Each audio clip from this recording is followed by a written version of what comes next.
Hey folks, welcome. Can you hear me?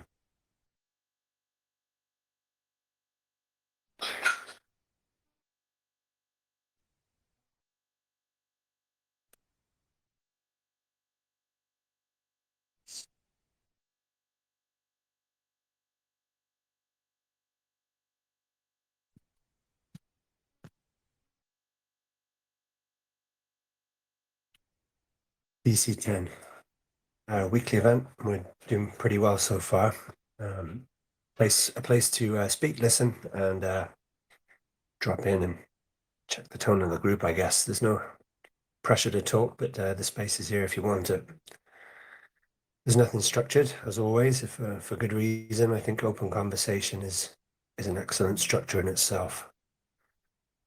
No pitching, etc.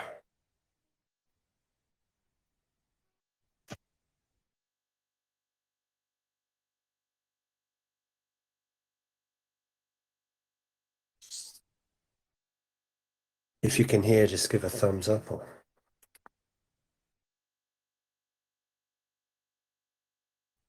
We can hear. Good stuff. How's it Thanks, going, John. everybody? Yeah, good, thanks. Tough week.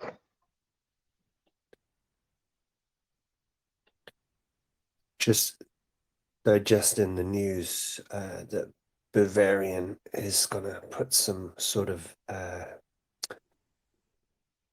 feedback together for noobs as well as pros because it's pretty complex stuff.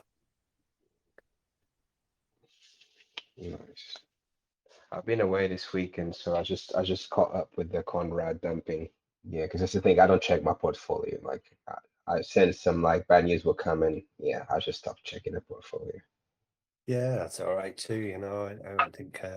I think whoever's here is inclined to be like that too. If we're here and now Y- and holding after all Yeah, this time. is he almost done, or does he still have More to plenty go, I left? believe. Yeah, plenty left. But that's like personally, I'm happy about that because I like buying what's undervalued. So Yeah, I bought some, and I'm waiting for. I'm just gonna wait like these next 3, 4 days, see how the yeah, charts are handling it, and maybe yeah. yeah, maybe a bit more. It's there's there's always ways of looking at it through different lenses. I mean, some people got in here at 3 cent, and some people didn't hear about it till late, and it's hard to you can't please everybody. You cannot, and you should not have to please everybody. So player v player, as somebody says. Yeah, exactly. Yeah, but overall, I think it's all very positive. Like it's great if it's if this Conrad character is a genuine individual and they're selling here. Well, that's excellent. That's a good thing. Yeah, definitely.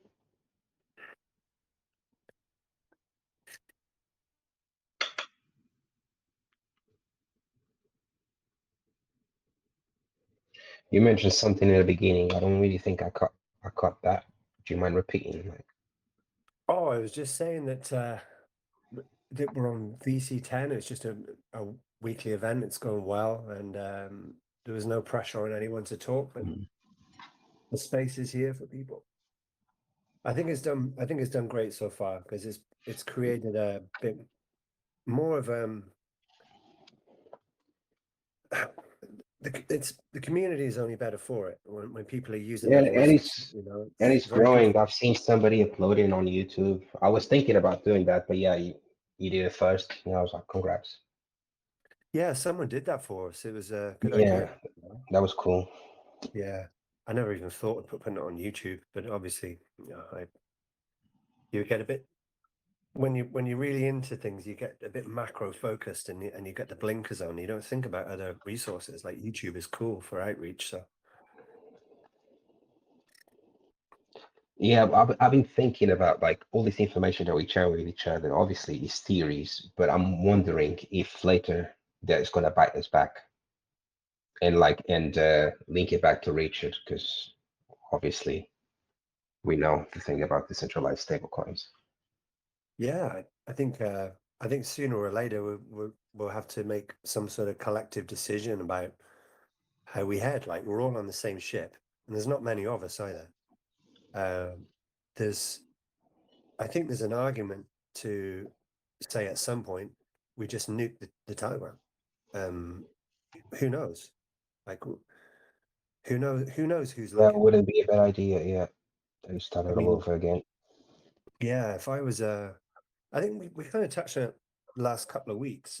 I don't know about you, but I'm in one smaller group of people, and we obviously have our connections through private messaging too, that we stay in touch with over the months and years in some cases. And I think those small pockets of people are going to become very important. The more we progress, it'll be more out of sight of those who maybe look to visit a lot of difficulty on members by, I don't know, we could be tracked, looked at, um, removed. Who knows? Like, we're involved in something which is really right on the edge, and there's a lot of people out there, very powerful systems and institutions and individuals that would like nothing more than to see this not go well. I'd love to chime in on that. I have posted some comments in the Telegram group with regards to either making the group private or just nuking it straight up once this settles, good or bad. The way I see it is commensurate to the degree of success that the PDAI token has, there inevitably is going to be heaps of regulatory scrutiny on it, as well as perhaps even in the holders, maybe those holders who amassed a large quantity for themselves. So personally, I've posted it a couple times for the mods to consider, either making it private or forking off the group into something new. I think it's a great idea. Most of us don't have the resources to withstand what Richard Hart has withstood, and this is, it's a serious thing that is being put forward in terms of the thesis for this coin. So that's my 2 cents, and would love to hear some feedback.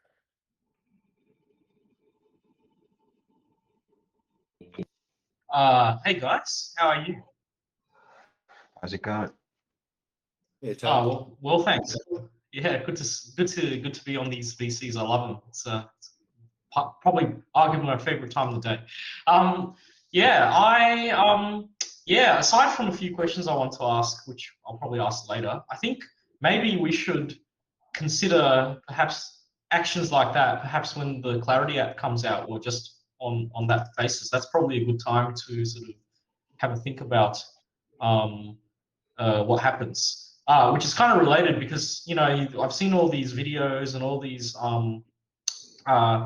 X posts about something major happening with PDAI on in July. I'm of the school that nothing will happen because of all the other stuff with countdowns in general, all the PTSD from countdowns. But I would say that I'd say that the idea is great. Maybe we should visit it when in July or something. That's just my suggestion. But otherwise, thank you all, and it's great to hear from you again.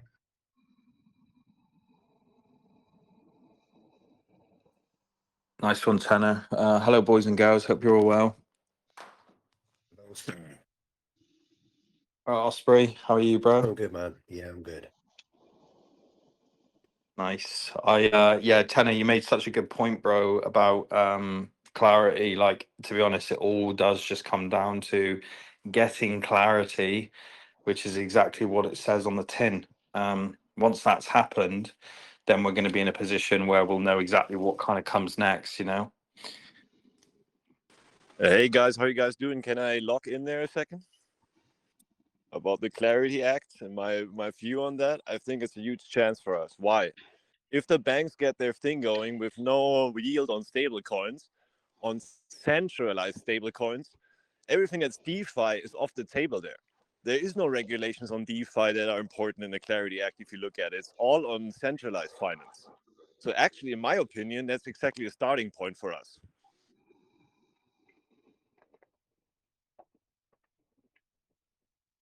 Yeah, you're not wrong, bro. Like whatever way they go, there's going to be. To be honest, we benefit in a lot of scenarios, right? Like worst case scenario, which is still technically on the table, is we don't get clarity passed this year, right? The odds of that happening are quite low now. The odds of it passing are actually quite high. My current model, based on everything that I'm seeing, is like 72%. I built like a dashboard talking about, you know, the chances of how it'll pass and all these different factors. And this week ahead is a very big week for clarity because we've got 3 major meetings, one of which is today, including the ethics meeting, which is the main sticking point. If they can agree basically that the Trumps and other sitting governors and senators and that can't trade, they get certain restrictions on what they can and can't do on blockchain, whilst a sitting president or a sitting senator type stuff, if they can come to a conclusion on that, that's the biggest sticking point. Then we should be off to the races, because and by the end of this week we will definitely know where we are, because there'll be, by Friday, Tim Scott kind of wants to set a House floor vote, and then once the House floor vote is done, then he's going to push for a by early next week we should have a date for the full floor, so the full floor vote, which, so the Senate and the House floor are kind of in parallel at the moment, and they're going to come to a convergence point early next week, and then we should have a date. And if we can actually get a date in the calendar of a full floor vote, we're going to win. And that's the hard part. This week's kind of the last push, and it can really come across that quick because majority of the work has been done. But to your point, dude, Matty, about the outcome of what's going to happen. If they rule that if the Clarity Act doesn't pass, we're just going to have more time to DCA. Cool for us, not so great for PDI, but great for people who want to become whales, right? And that's all we can do, right? It's the can's been kicked down the road, and it's not just PDI, it's the entire market, right? The whole of alt season and our season and Bitcoin and ETH bros and even the Cardano holders, everybody's underwater. Most people are underwater, and everybody's waiting on the Clarity Act to pass because it's the only real cash injection that's coming from anywhere. Because retail aren't coming in without the green candles, and green candles ain't coming without big cash injections. And the only place left for that is the institutions. So that's if the Clarity Act doesn't pass. If it does pass, which I think it will, 70, I'm 3/4 of the way there. Like I'm very confident. If we get to the end of this week and if we get the ethics done and cleared by the end of the week, I'm going to get really bullish, because it's just going to rocket the odds of us passing, because Tim Scott just wants to get this in the diary and get it done. So that'll be early next week. But yeah, depending on how they structure the bill will determine what happens to PDI, because if they do ban the yield, you're completely right that DeFi will have a massive unique standpoint, because that's going to have, you're just going to have yield. You're going to have Yeah, yield, and people are going to be decentralized all over yield it. that is not controlled by an entity, which makes it legally unattackable. I mean, that's really the thing of DeFi. How are you going to sue a contract? And especially in the PDI, there is no more maker. You Yeah. see it? Like, there is nothing to sue. Absolutely nothing. This is it, and this is another reason why we need the clarity done, because that is the shooting themselves in the foot. Because if they miss it, here's the beautiful thing: if they miss it, they've missed it in their first wave of regulation, and they're not going to be able to revisit it for another 3 to 4 years. And they not only, and when I say miss it, they can't do anything anyway. Like, but what I'm trying to say is, people who do let's say, let's just run this out for a second, right? Let's just say that we get a really bad, let's say Clarity Act gets passed, and then we have like a really bad US government come in, like Gary Gensler level anti-crypto. Let's just say the pendulum swings back that way, yeah? Just for a thought experiment. If we've got Clarity passed, we can fall back on Clarity when these corrupt, 3-letter agencies start overreaching again on code, right? If they start saying we don't like the yield on this, we don't like the DeFi, if Clarity is passed, it will have addressed DeFi in the effectively the law, right, the legislation, and it'll state, decentralized finance is, completely like, what we welcome it, we welcome innovation. They'll say something along those lines, and that yield is kind of uncontrolled. And if it's signed into law and we get Clarity passed, like it smooths out the runway for Richard Hart, is what I'm trying to say. So PDI pegging is kind of essential on Clarity, and it's counterintuitive because everybody thinks, oh yeah, it's just, it's for centralized finance and it doesn't matter for us. No, it does, because it indirectly benefits us. So yeah, it's such a good point, bro. Like it literally, yeah, we just need it done now. Like Osprey, you and I have talked about it every week now, bro, haven't we? It's like, it's at that point now. Yeah, I think we're exactly there. I think Jared's listening, right? So he asked a question about protecting best interests regarding the Telegram. And when I heard what Tenor had to say, he suggested maybe nuking the Telegram or making it private around if Clarity Act is successful for us, which I think it will be. It would be a good time to visit that as a decision, perhaps a collective decision too. Like I was saying earlier, there's not many of us, and I think it's something we could perhaps have a debate over. Someone out there has like fought extremely hard to get this chain to where it's at, beyond the reach of the SEC. We believe, and we're operating we're operating right on the edge of something truly powerful. It might be a great idea to protect that as best as possible by nuking all of this.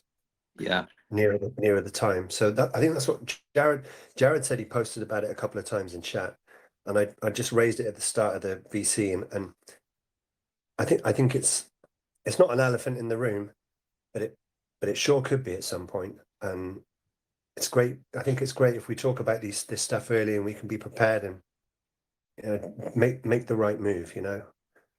I spoke before about we have smaller groups, and we have places we all go, and people we've met along the way, digitally or in person even. We always have that to fall on, and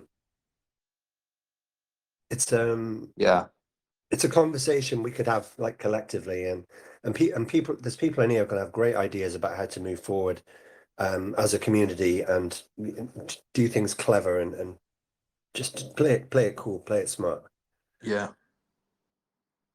I mean, I think personally, just on the subject, I think it can only, if you back up the chat, and you know what I mean, like if you back up the chat, if you've got all the logs, multiple people download it, take all your, give people a 70, just hypothetically speaking, give people a 72-hour warning or something, or a week or so, and you just say like back up everything you want to back up, and take some pictures of all your favorite memes and all that kind of jazz, and it ends up getting nuked, and we create a brand new one, and we get the 600 strong, and we've got none of the bots and none of the I can only see us benefiting from a clean slate, like especially at Peg, because it'll just bring, because we do need, I'll be honest, I do sometimes think at Peg we probably need a rebrand.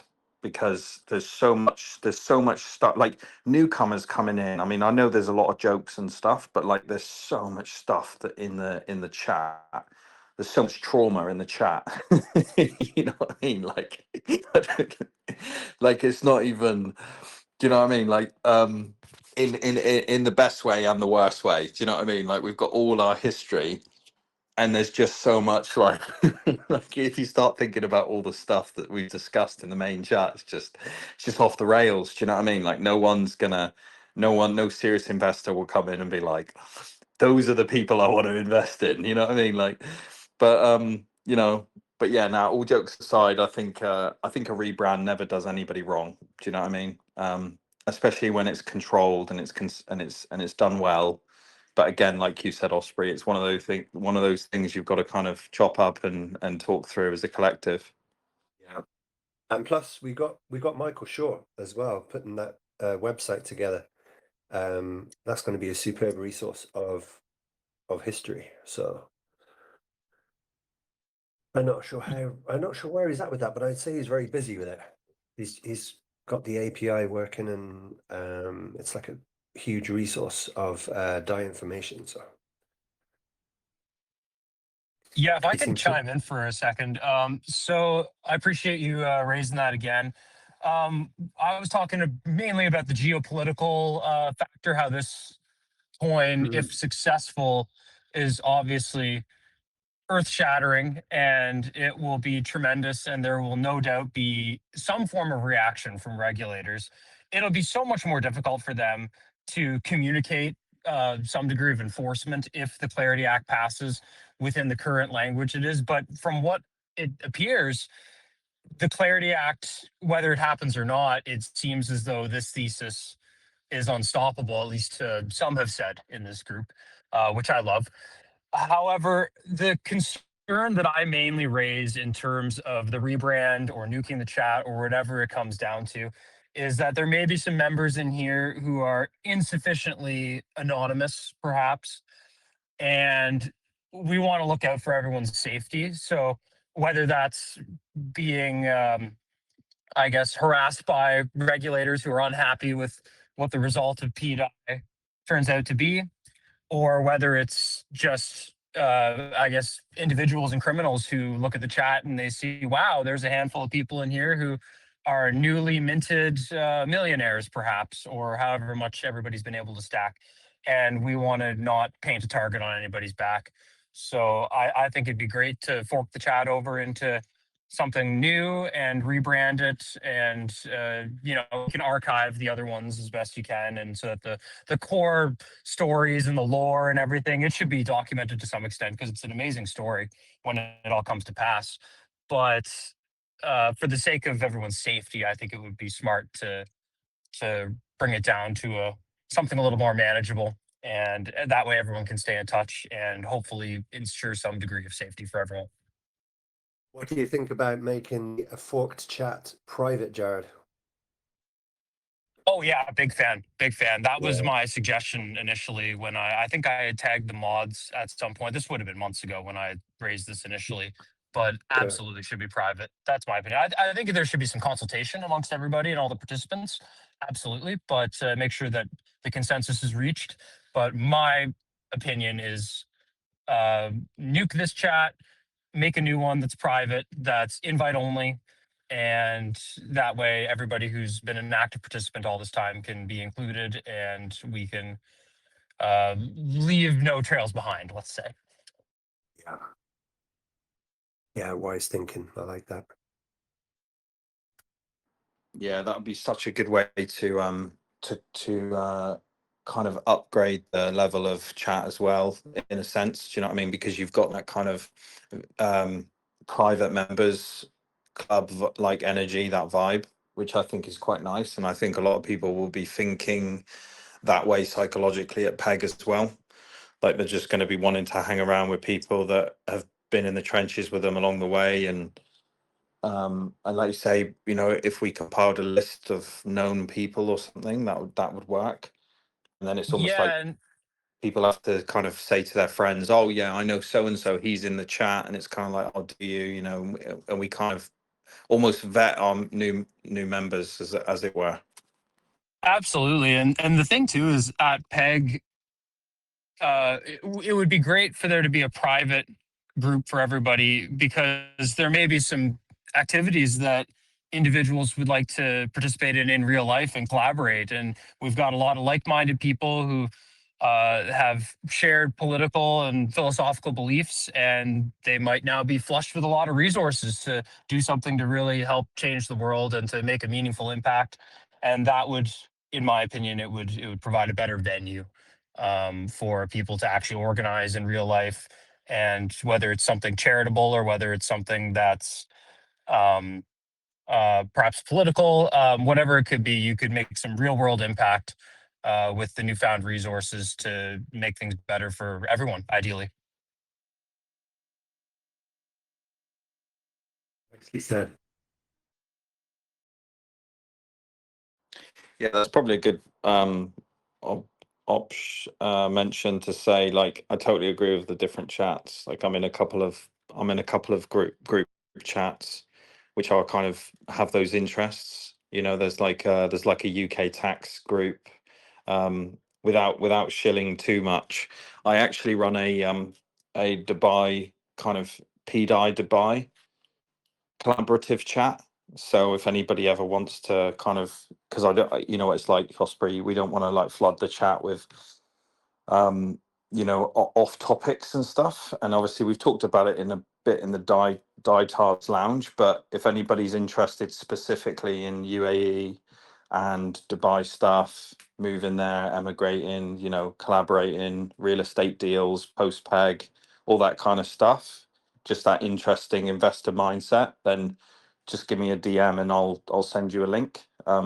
Everybody's welcome, but obviously I wouldn't normally shill it, but only on the subject of groups we're in. That's one that kind of I'm thinking about post peg, if that makes sense.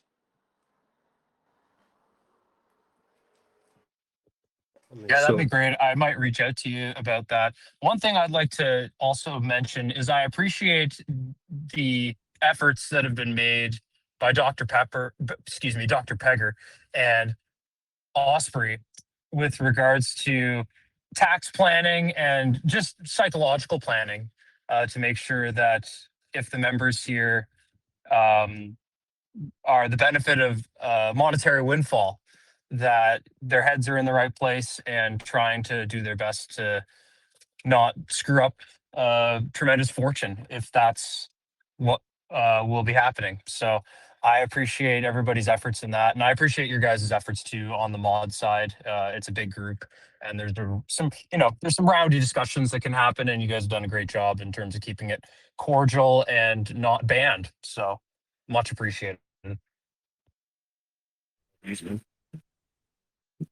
On the subject of Dr. Pegger there was talking about other territories, and something occurs to me to mention is that some of you will, it is off topic in a way, but I think it's relevant for those of you looking for ways about off ramping.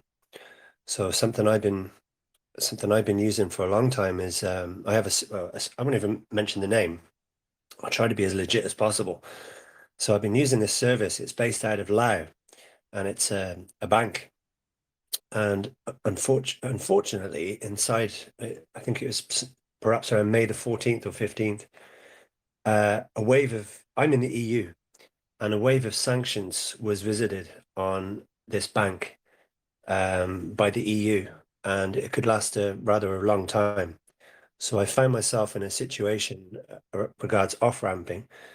It's a no-go for me now. The route that I was going to choose, it's just part of the way I was going to be off ramping. But that's now a no-go.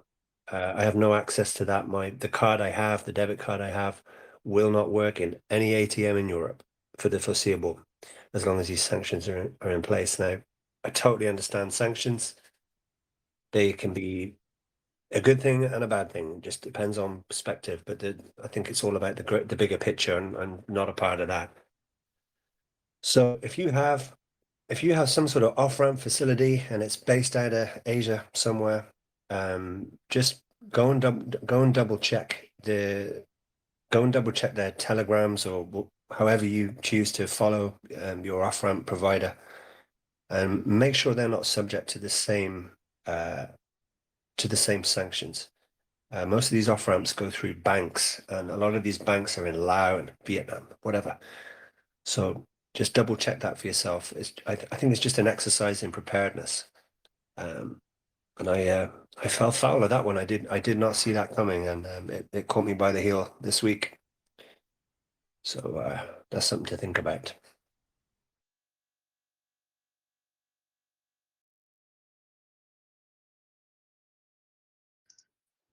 Hey guys, just wanted to ask. I think it's probably yeah, or to an earlier question which I had is what's people's speculation about what is going to happen in July? Because I watched a few videos from I watched a video from Pulse Vision which was summarizing how he theorized that some sort of major event is going to happen in July, and I'm pretty confident that something will happen in July. I just don't know what it is. My personal view is that it's unlikely that PDI will peg to $1 in July. And I only say that, and I of course I qualify what I say by saying that I know nothing about blockchain, and I'm probably the most clueless person in this chat, so could be totally wrong. But my sort of question is, I don't think it's going to peg because I can't see how the value of any collateral put in would be enough to hold it up if there are mass redemptions, because the market is absolute shambles right now. But maybe I'm wrong, and maybe the amount of collateral needed to actually hold a peg up is way less than like 100 or 50 or 25%. But I don't know what's going to happen, but I just wondered what people's sort of speculation was on what would happen in July, or if it's just still too early to tell. Noting all the tweets from Liberty Swap and the various people who have been floating that particular time. So anyway, I just thought I want to hear people's views about that and so forth. July has been earmarked for Clarity Act. That everyone, not everyone, but I think a few louder people on the chain have hooked into that, and I think it's a psychology aspect. As soon as a couple of people start saying it with great reach and with best intentions, also, people hook into it, and it becomes a way to kind of fight the fear. I do not believe in dates. Clarity Act is, I think it was earmarked for something like the 4th or the 6th or 7th of July. So early July, Clarity Act. But realistically, I don't think we'd see any big move out of that until the end of July or August. That's what I would expect, like logically. And then just even looking at chat the last couple of weeks, like the 9iron thesis, and like it was really cool last week. Like Bavarian came on for a little while, and he cleared a couple of things up, which helped me understand better, perhaps what 9iron is able to see that we cannot. And like last week, I learned that to be able to see the layer 2, you need the RPC to see the L2, and that's not available to anybody listening here. It seems to be available to certain people. So I think when you ask the hows and the whens, I feel like we're not supposed to know, and we're not fully supposed to know how. That's where I'm at. But fortunately, Bavarian seems to be very, very good at translating for the rest of us. I find that very beneficial, and I read that earlier he might be doing that in a few days for us. He's going to give us the peanut brain version. which would be very welcome. I'm perhaps more of a I'm very, very, very excited about DAI. I've been here since the start, and I'm not going anywhere. I believe in this for perhaps more like foundational reasons. I like the argument for it, you know, for a decentralized coin. I like the fact that the main man went toe to toe with the SEC and won. Like, you don't do that for no reason. You don't do all of these things for no reason, and it all seems to lead somewhere. And I feel like DAI is it. That's the reason I'm here. I'm more sort of pessimistic about the theses around it, but I do pay attention to them, and I think the more we zoom out from these different theses over time, I'm starting to see little threads between them. They're not as indifferent to one another as I perhaps once thought or assumed. So there's a common thread to all of it, but I just feel like the nearer we get and the more we zoom out from all of this, the more we'll understand what was going on. I'd love that all to be revealed at some point, but slowly but surely things are starting to be revealed, it seems.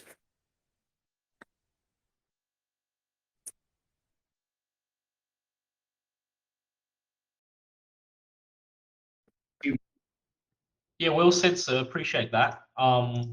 Yeah, like I guess part of the whole thing is just the mystery of it all, I suppose.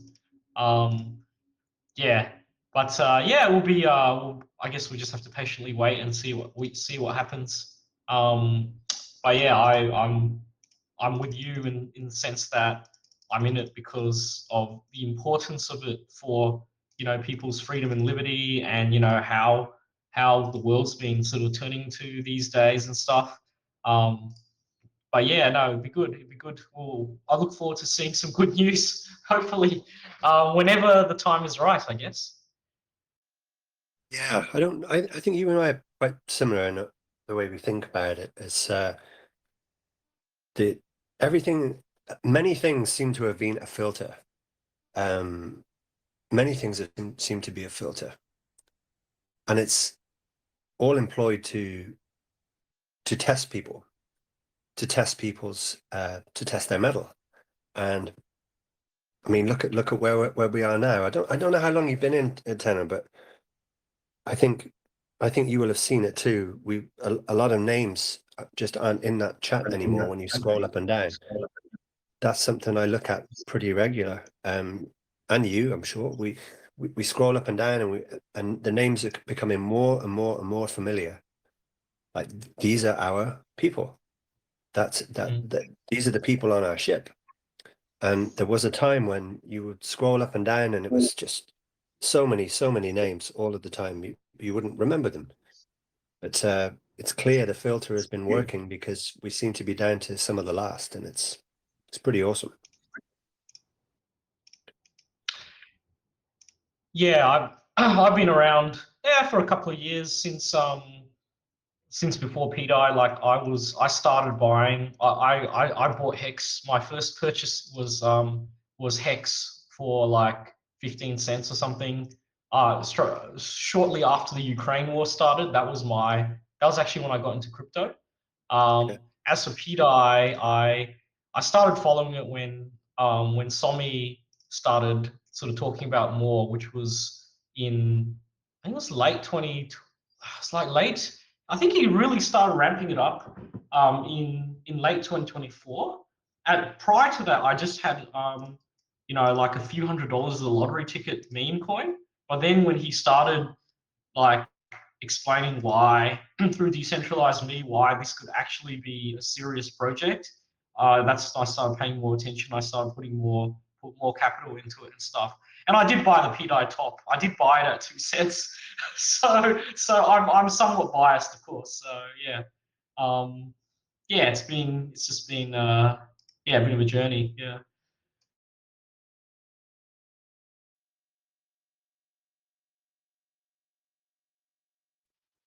Yeah, I like the way that you phrased it in terms of a filter. I've thought the exact same. all these riddles, all these conspiracies. It's very schizophrenic to the average observer, and for the vast majority of people, particularly, I would imagine those who are here with the intention to pick up a bag and just G'd out as soon as anything happens price wise.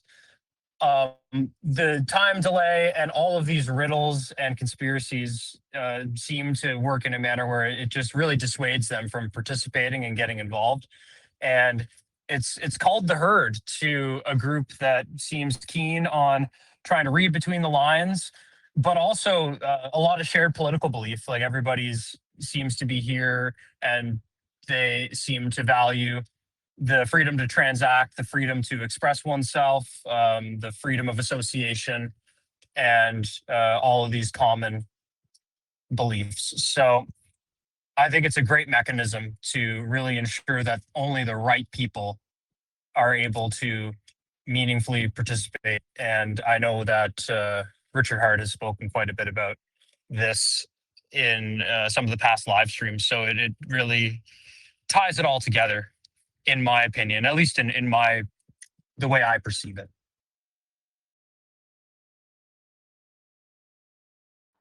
This is the game, bro. This is the game.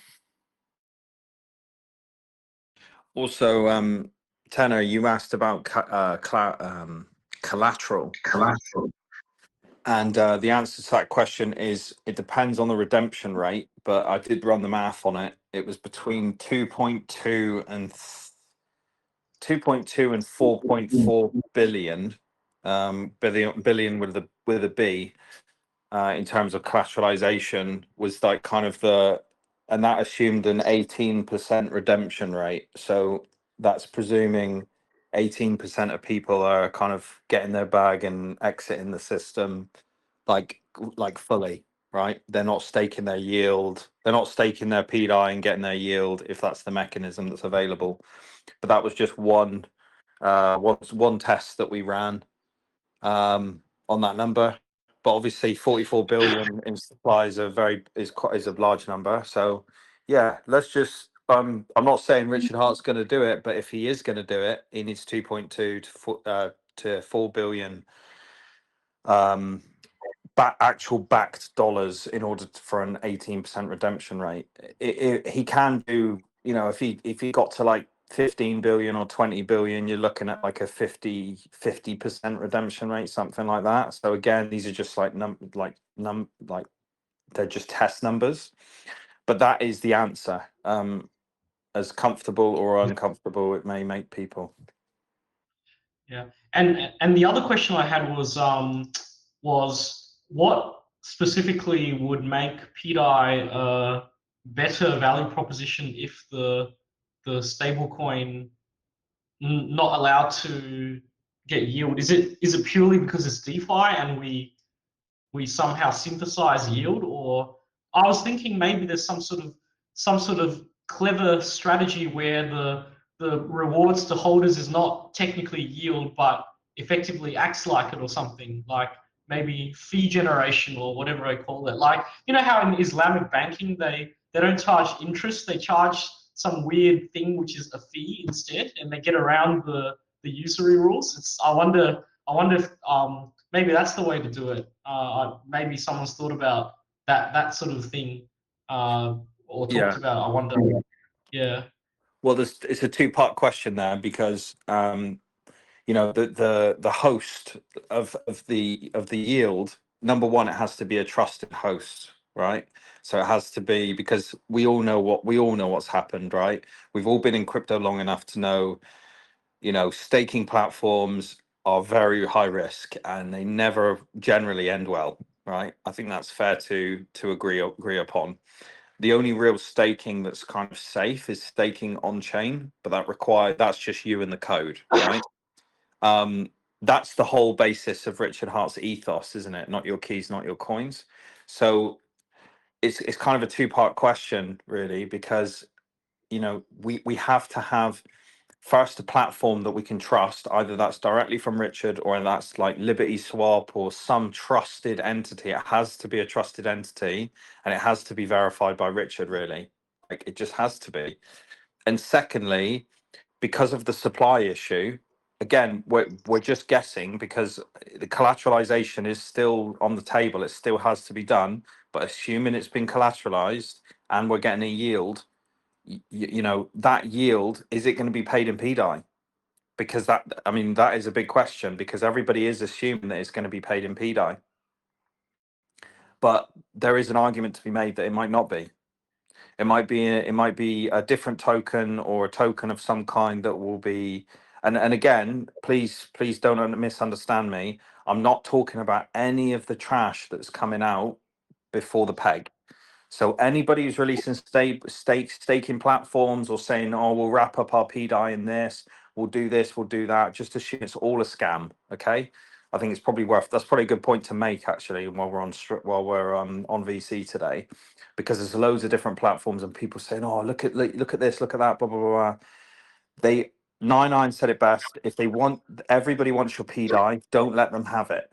Okay, you're not going to get a 500x by giving away your coins to some random protocol, you know, built by a guy in his basement who just wants to scam you. Okay, that's the bottom line. So what I'm talking about is post peg. The only time you should ever be considering earning yield on your PDI is post peg.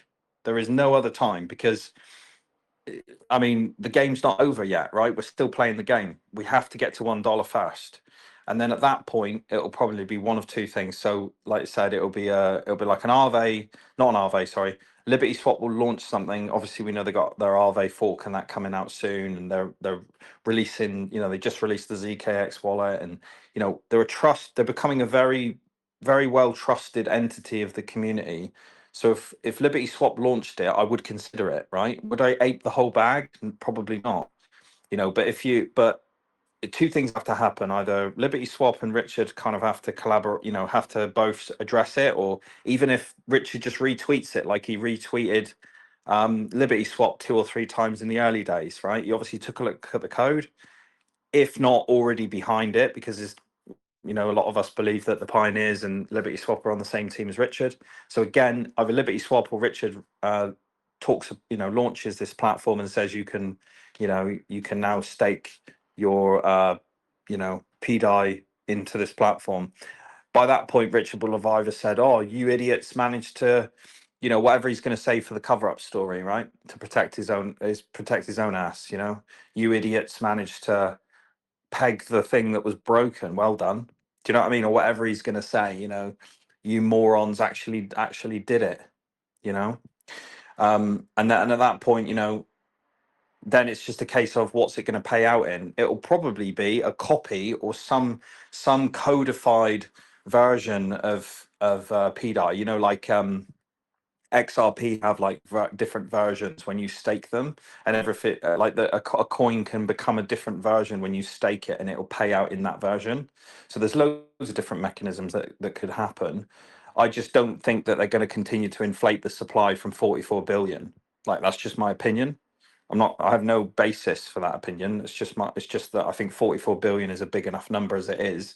And if you're already going to try and collateralize it, like, are we really going to continue to increase risk for users by yielding it out in the coin that's already at 44 billion? I don't think it will be. I think it'll be a different mechanism, and I think it'll be built really well by a state of the art team, and it'll be redeemable in some way to PDI. Who knows? They might they might even introduce like a buy and burn mechanism, you know, because sometimes you can bring down the supply if you've got, you can burn supply, and not in the way that people think. A lot of people think you can just send it to a dead wallet and that's the end of it. I'm not talking about that. I'm talking about an actual technical burn, which involves actually like giving up your PDI for that. No one's going to do that other than the OA wallets, right? Like, no one's going to give up and when I mean OA wallets, I mean, you know, the Richard Hart associated wallets, you know, the people that are actually behind PDI. So yeah, it's a lot. There's a lot to think about, and it is end game stuff. But it is good. It is really valuable questions, Tanner. Like, what are we going to do with our PDI when it's here? And yeah, it's exciting, dude.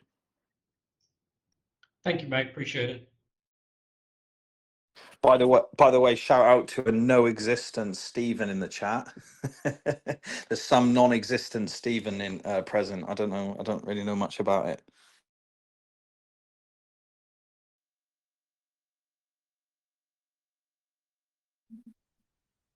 The other interesting point about the yield is depending on how and if, of course, the Clarity Act passes, if they successfully ban yield for issued stablecoins, PDAI, of course, would not be an issued stablecoin because the supply was derived from a fork. So that's a key distinction in terms of how regulators view stables.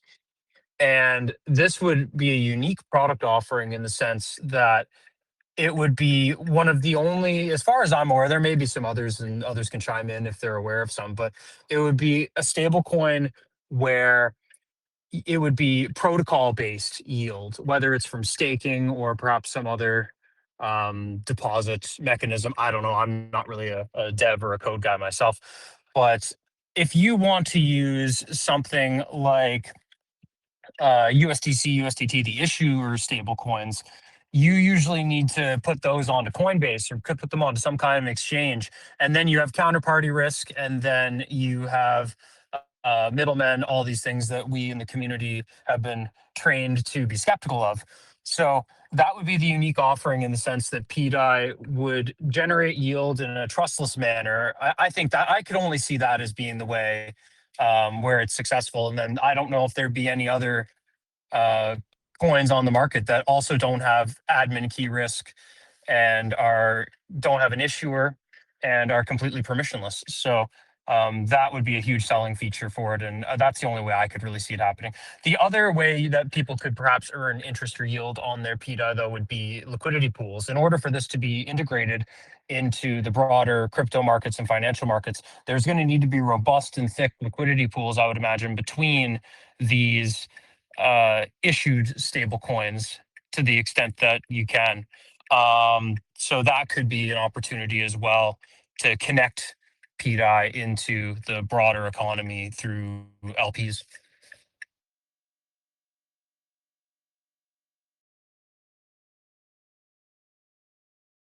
Such a good point, dude. Like this, yeah. There's no other stable coins that are set up in the way that PDAI is, because PDAI is kind of sort of grandfathered in, so to speak, because obviously when the fork came across, like because of the timing in 2023, and DAI, the original team, then rebranded, and everything happened with Nikolai, and they sort of sold out their decentralization ethos, so to speak. There is no other competitor that kind of exists, which also doesn't have an issuer, if that makes sense. So you hit such a nail on the head there, because it's such a strategic kind of slippery, setup, that in the current day and age with the Clarity Act about to pass, it really does like slip through the cracks, like in the best way possible, because the last thing we want, as the world becomes more digitized and more totalitarian, slowly but surely, and it becomes more controlled and viewed and surveilled and all that kind of stuff. PDAI really does fit that brand, right? It does fit that kind of decentralized cypherpunk brand. And there, as far as I know, there is no other decentralized, say, stablecoin. There's a lot of people that claim that they're decentralized. There's a lot of this is DeFi, weird DeFi, blah blah blah blah blah. But they're just not. They're just not. They just know how to talk to the normies. They know how to communicate to the masses in a way where they don't ask questions, and they believe what they read, right? Same, so yeah, they just play to that. But yeah, I can't think of anything else. I think it really is one of one.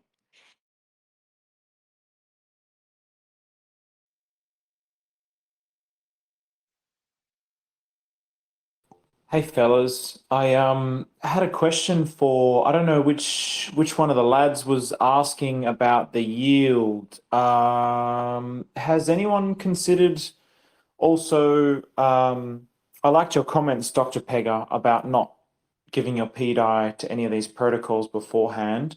I think it's probably a pretty wise choice. But what about liquidity providing? Have you guys thought of that? I don't know if you guys have ever seen the there's a stable pool yield on PulseX liquidity where you put any stable coin into it and it generates yield. Like it's probably about just under 5% ish, depends, and it basically just generates yield between the three stable coins. So DAI, USDC, and USDT. I already think that there's some around for the P stables as well. But that was something that I always thought about in the future as well. But obviously, you're not really getting the full benefit of the PDAI in that manner. But yeah, just food for thought. Well, that's where I'm headed, Stephen, when it comes to pass. I'm yield all the way. I don't want to come out of this this system at all. I mean, three years into it, and it completely changes the way it changes the way I perceive the world, that I got so very used to this sort of this system we've all grown up in, and I'm seeing DeFi play out. I came into it completely fresh, man.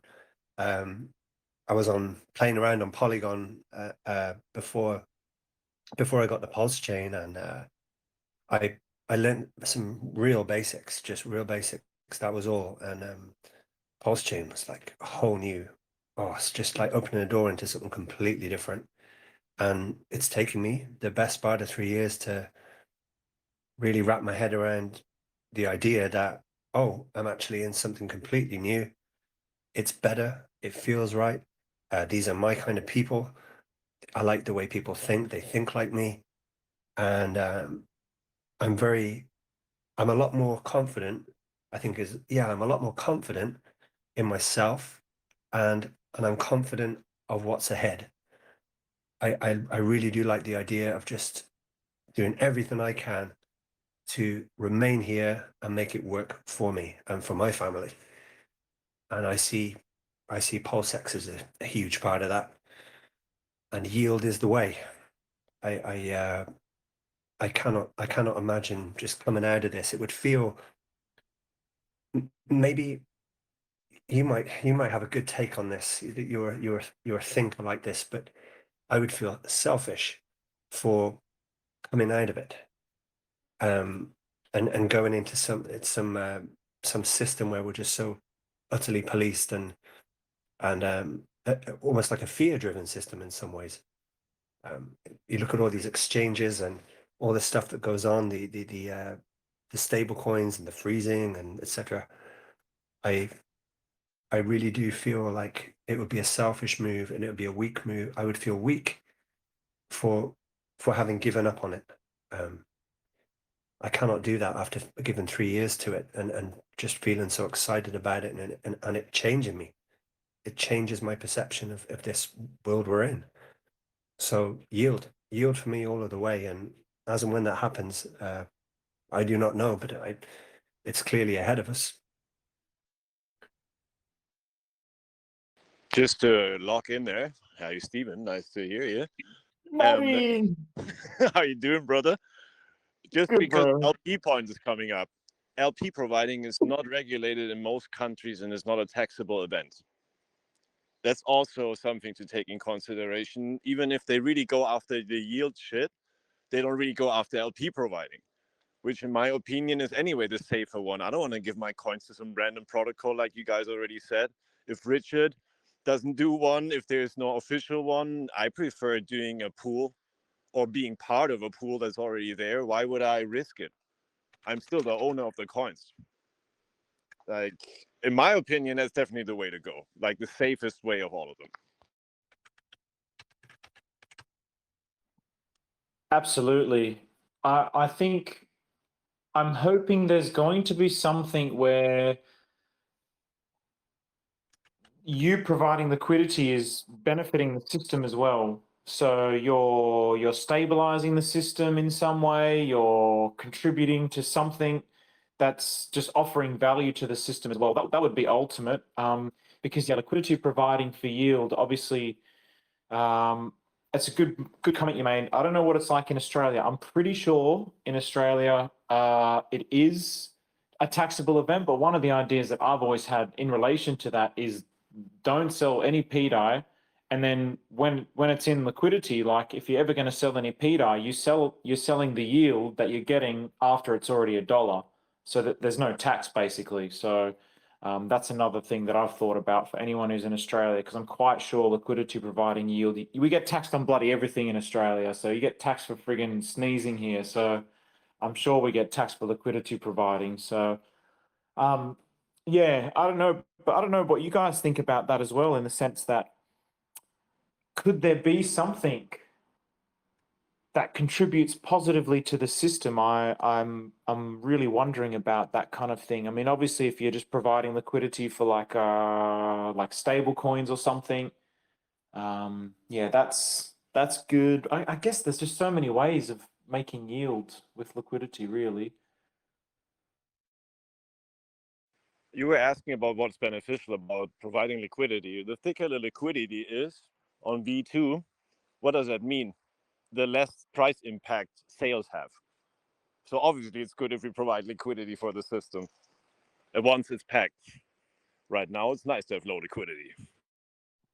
Of course, yeah, I totally agree with that. I'm just trying to think beyond that. I'm like, oh, I wonder if there's ever going to be something where, like even Osprey was saying about centralized exchanges. I totally agree.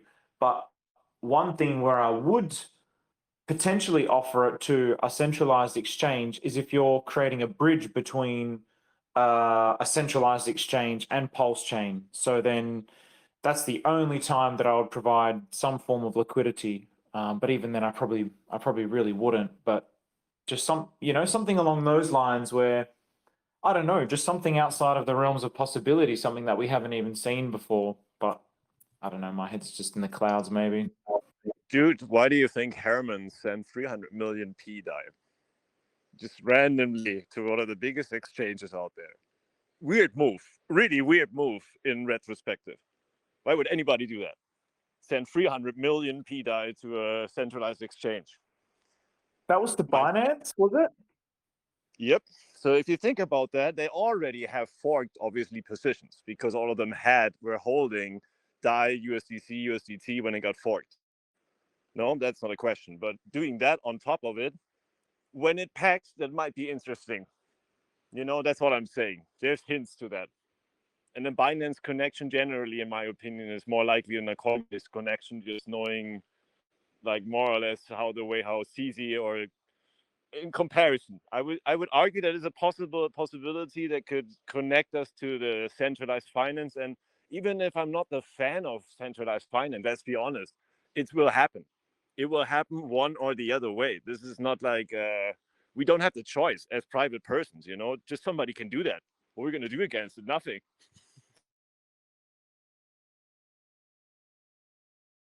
Yep, very good points.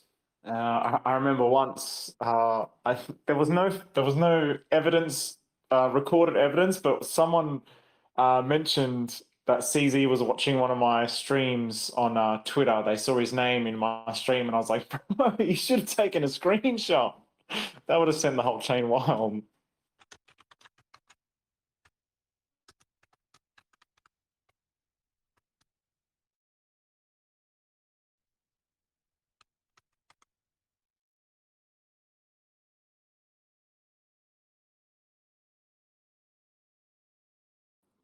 Yeah, there were so many valid points, guys. The good news as well when it comes to yield is and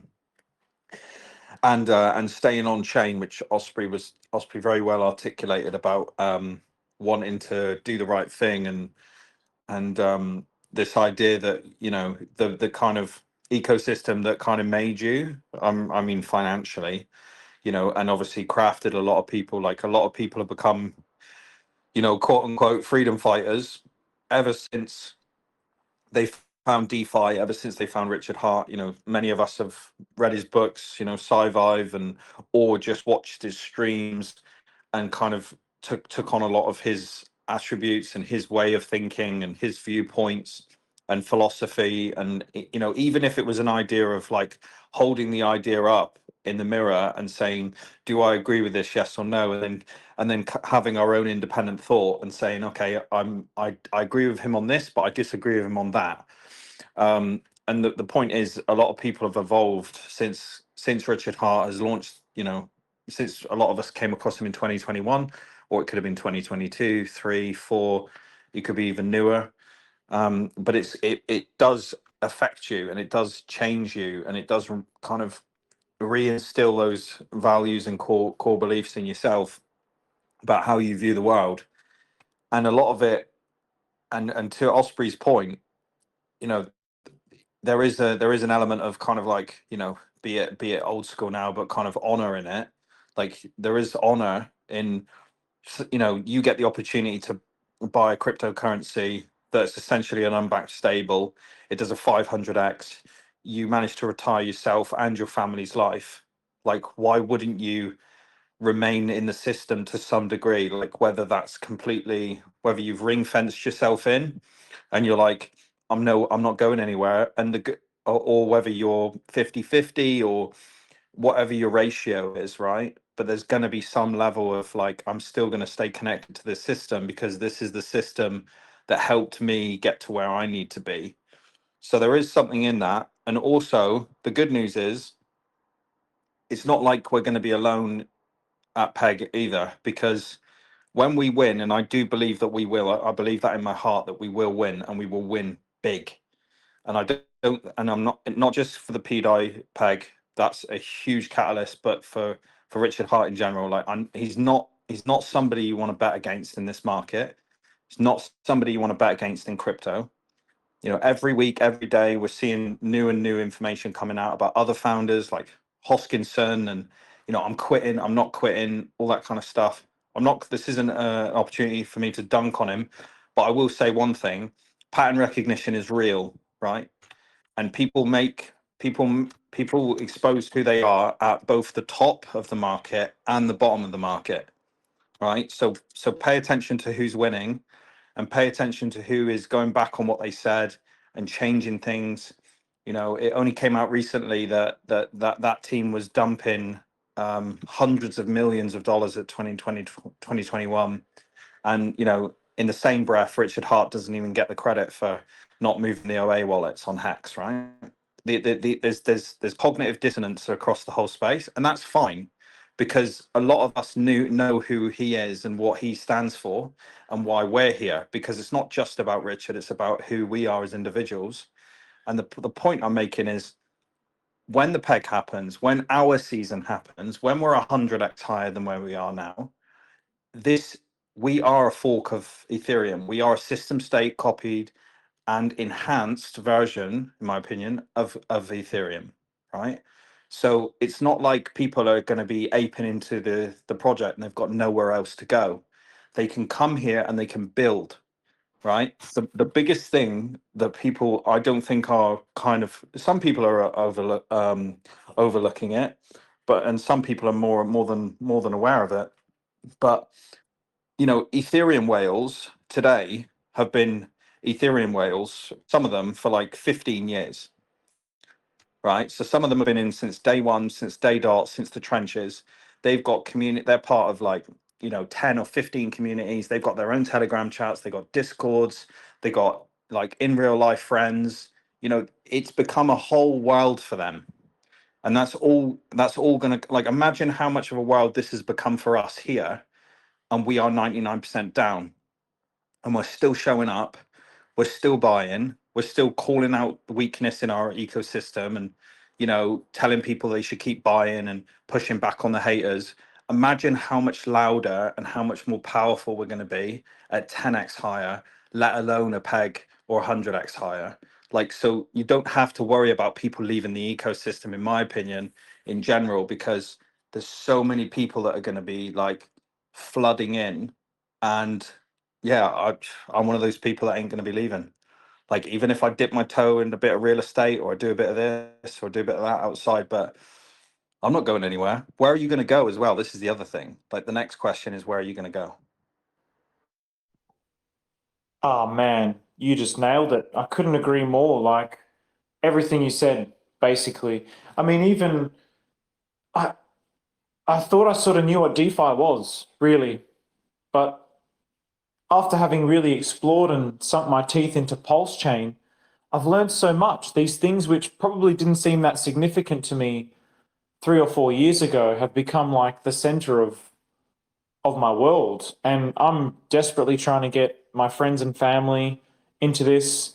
I mean, even the Australian DeFi community, the principles we advocate for is sovereignty and freedom and self-custody. They're all things that totally align with PulseChain. And so when we're directing people towards blockchains to use, I mean, the first choice is the obvious choice is PulseChain. I mean, there's no questioning that. It has all the principles of true DeFi. So I like, even when you said real estate and stuff like that, man, like if this achieves what we feel it is, like the PDAI is like stage one, like as profound and epic as PDAI getting to $1 is, for me, it's like stage one. I'm seeing blockchain parity. I'm seeing like, you talk about real estate. I'm thinking like we're going to get to the level on PulseChain of, the real world assets. We're going to be using these things. There's things on Zero Trust Network. They're building like payment rails and different decentralized platforms for exchanging goods and on the blockchain. Like it's all happening on PulseChain. It's only going to get better and better.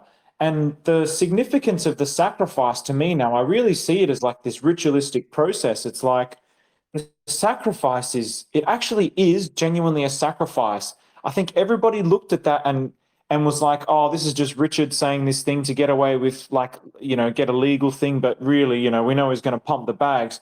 The more that I've dug my teeth into PulseChain, I'm like, no, this is actually a sacrifice. You are literally not throwing, but you're burning the old financial system money away.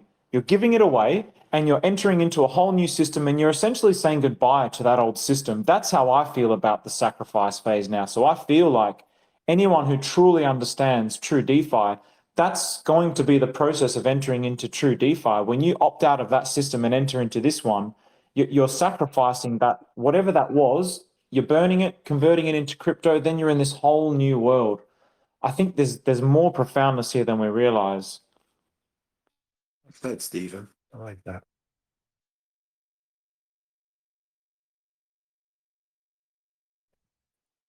Just to quickly touch on some of the, I guess, the tax angle that we were talking about before. I apologize. I lost internet connection for a second there.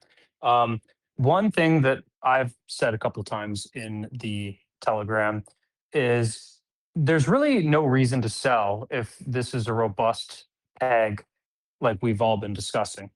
And those of us who have accumulated larger positions should really give a lot of thought before they market sell any of their tokens, because there's already been discussion, as we've seen, that there'll be lending and borrowing platforms, and Aave Fork, for example, going to be released hopefully on the chain at some point soon. And that would provide an option for individuals who want to cash out and go into fiat to some extent. They could take out a loan position, and then loans are not typically, depending on your jurisdiction, taxable. And that would allow you to provide liquidity without, or excuse me, to obtain some fiat liquidity without incurring a taxable event. On the other side, too, with LPs, that's really going to be up to the jurisdiction. I think, as far as I'm aware, a lot of Commonwealth countries, Western countries that I guess I'm more familiar with, they would probably treat LPs as either business income, or you'd be charged whatever the tax rate would be on interest, dividends, for example.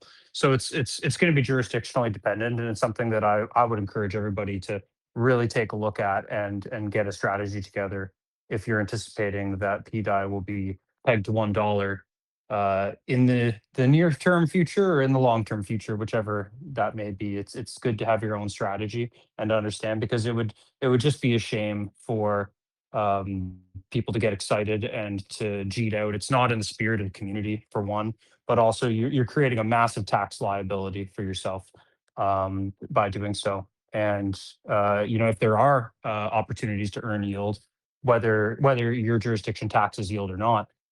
That's still, in my opinion, preferable if you're a larger holder than just cashing out a quick win in terms of the peg. And that's really not what we're here for, in my opinion. So I'd encourage everybody just to give some thought to a strategy that works best for you. Consider your jurisdiction and stick around.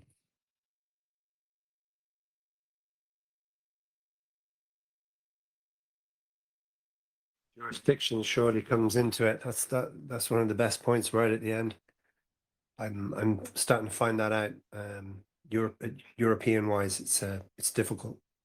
It's becoming more and more difficult as the weeks go by. It's ramping up, and I am in a conversation with myself about next steps.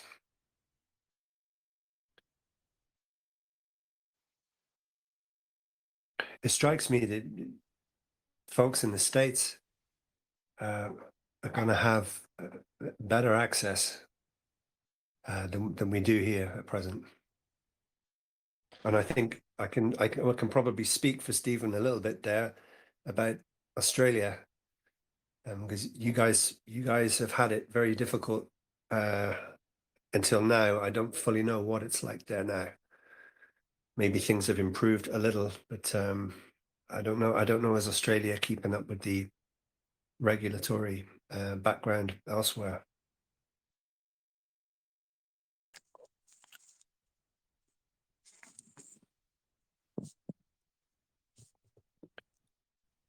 I can't speak for Australia in particular, but I know that a lot of Commonwealth countries, they also have, in some cases, an exit tax, where a lot of people get this idea that if you get rich in crypto, that you're gonna go off and live in Dubai, perhaps, and if you can, then by all means, explore your options. But there are a lot of countries that will, whether it's through what they call deemed dispossession or another mechanism, if you were to acquire assets in a given country and then jet off to somewhere with a more preferable tax format, your country where you have citizenship may treat that as a deemed dispossession, where it's as if, as far as the tax regulator goes, it's as if you sold your assets the day you left, and you'll end up owing a bill. And so for a lot of crypto, right, if you're just you catch a meme coin pump and you cash out, you're already going to owe capital gains on that, likely, if that's what your jurisdiction has in place. But for something unique like PDAI, where it would be a pegged asset, and I'm sure a lot of people who haven't given it thought, they think, well, I can just take this wherever I want in the world and figure out some off-ramp rails and cash out, and I'll be fine. The issue with that is that you may owe, depending again on your jurisdiction, you may owe an exit tax to whatever country that you belong to. And in some places it's quite harsh. It's can be as up to 50%, perhaps 25%, 50%. So that's just another consideration that I think people need to give some thought to if you happen to reside in a jurisdiction where that's the case, because it's not as complicated, or it's not as easy as just sailing off to somewhere with more preferable tax rates for foreign income, or income derived from the internet, or whatever it may be. So it's something to consider. Jared? Yeah, and on that, Osprey, Australia is pretty bad, actually, like really behind. And at least America's got a Clarity Act, and they're recognizing, despite the fact that they're centralizing everything, they're still recognizing that this industry is here to stay, and they're making the moves for it. Whereas Australia, we're just dismally backward looking and conservative, and it's very frustrating, actually. So every bank, basically, any transfer to a centralized exchange gets flagged. It's very difficult. Every single thing is a taxable event. You shift the token from one wallet to another wallet. That's a taxable event. Like, everything is a taxable event. It's insane. So there's no political will here to change anything because of the lobbies and the industry that we have set up in Australia. The industry here is just largely mining and real estate. And so there's no innovation, there's no productivity. So yeah, to any Australians here, like I don't want to shill too much, but you know, we've set up a non-profit organization. Like we want to be in a position where we can start to influence the politics or change the politics because nobody else is doing it. So if you're in Australia and you want to get involved in that process, we don't know how we're going to do it. We're not going to say we don't have a clear, concrete plan and it's going to be like A, B, and C. We're literally just going with the flow and we're just letting things unfold. We have a basic plan, but yeah, like I feel like we have to be the ones to make this shit happen in Australia, and even really for the rest of the world. To be honest, like no one's going to do it for us, guys. Like it sucks to be in Europe. I would hate to be there, and America as well. I mean, all these places, they're so big and so difficult to change. I mean, everywhere's difficult to change, but no one else is going to do it for us. No one's going to do it for us, especially this fringe of true DeFi where it's truly decentralized and sovereign and private. This is absolutely not what they want. So it's going to be like a very rough road ahead, I feel. I feel that too, Stephen. And don't ever be afraid to bring up ideas like the one you're trying to enact. I think that's really positive. Like it's a great benefit to people to sharing ideas like that, like community level stuff. It's like there's quite the attack. There's quite the attack in play in Europe on people. It's like you get a real good taste here of thinking for yourself and doing things for yourself. And people, then you might switch on the TV or catch local news, and you do realize that people don't want you to think like that. I don't think it suits us. It doesn't suit many people up and down this chat either. We need to find ways to meet and deliberate and come up with great ideas through resources and talking. Yeah. Fair play to you. Yeah, absolutely. And you know, eventually, obviously, we're just starting in Australia, but if we can get enough momentum here, you know, we don't have to change the whole country into a DeFi nation. But if we get enough momentum here where we see like in 5, 10, 15 years, like actually this is happening and this process is going to continue to unfold over the next 20, 30, 50 years, and it's inevitable, then we're going to start to take that model all around the world and really help people around the world. Maybe not me specifically. I might come to certain locations, probably more other people that are involved in it, because I'm really involved in a lot of other things as well. But like, I think you're right. It has to happen at the community level. And as you were speaking as well, it made me think about, again, the tax and the PDI. Like, if we're creating, well, not we, but if it's the Aztec technology, for example, like, are we even going to have to worry about tax at some stage with what's going on in PulseChain? I kind of get the feeling that we're not even going to have to worry about it in the future in some ways. Well, I mean, it depends again on your jurisdiction. So I'm trying to hedge my language a little bit here, and I'm not a tax advisor by any means, but you may have some difficulties cashing out, 500,000 USD equivalent to purchase a property, let's say, or to make any significant transaction that requires traditional financing, without having proved that the income was derived through what your state views as legitimate sources. So that's where you may encounter some difficulty. You could probably cash out, smaller amounts and go fly under the radar. But when it comes to doing anything significant, like business operations or purchasing real estate, for example, you're going to probably need to show some that tax was paid on the income that you're using. So there are choke points, unfortunately, with that. The thing that I'll comment to on that, because I have to jump off in a minute, but the thing that I'll comment on, it's interesting that you mentioned Australia as being so, I guess, restrictive and resistant to considering these new financial technologies. What I could foresee happening, and I know others have discussed this as well, is the Genius Act and the Clarity Act, to me, is designed in a way to export USD dollar dominance around the world. Why would you hold local currency? Commonwealth countries have fairly stable currencies, but they often depreciate against the US dollar over time. But there's other countries where they have massive inflation against the US dollar. So if you could have a permissionless stablecoin, or even a permissioned stablecoin like a Tether or USDC, and you can fairly easily convert your savings to something denominated in US dollars without needing a bank account.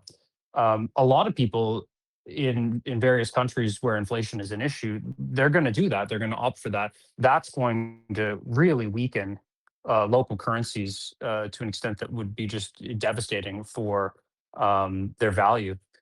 So Australia is a big country, and it's I don't think that something would happen to the Australian currency immediately. But to me, especially since the U.S. has designed the legislation to essentially as a backstop for treasury bills, it appears as though they're trying to push the dollar out to the rest of the world, which would then strengthen it compared to other currencies. And if they don't catch up and start issuing their own Australian stablecoins to compete, that might not even stop the bleed of capital into just USD backed coins, but like they're going to fall behind, and it's only going to be to their detriment. So they actually have an interest in getting on board and coming up with some kind of regulated framework for stablecoins that are in local currencies.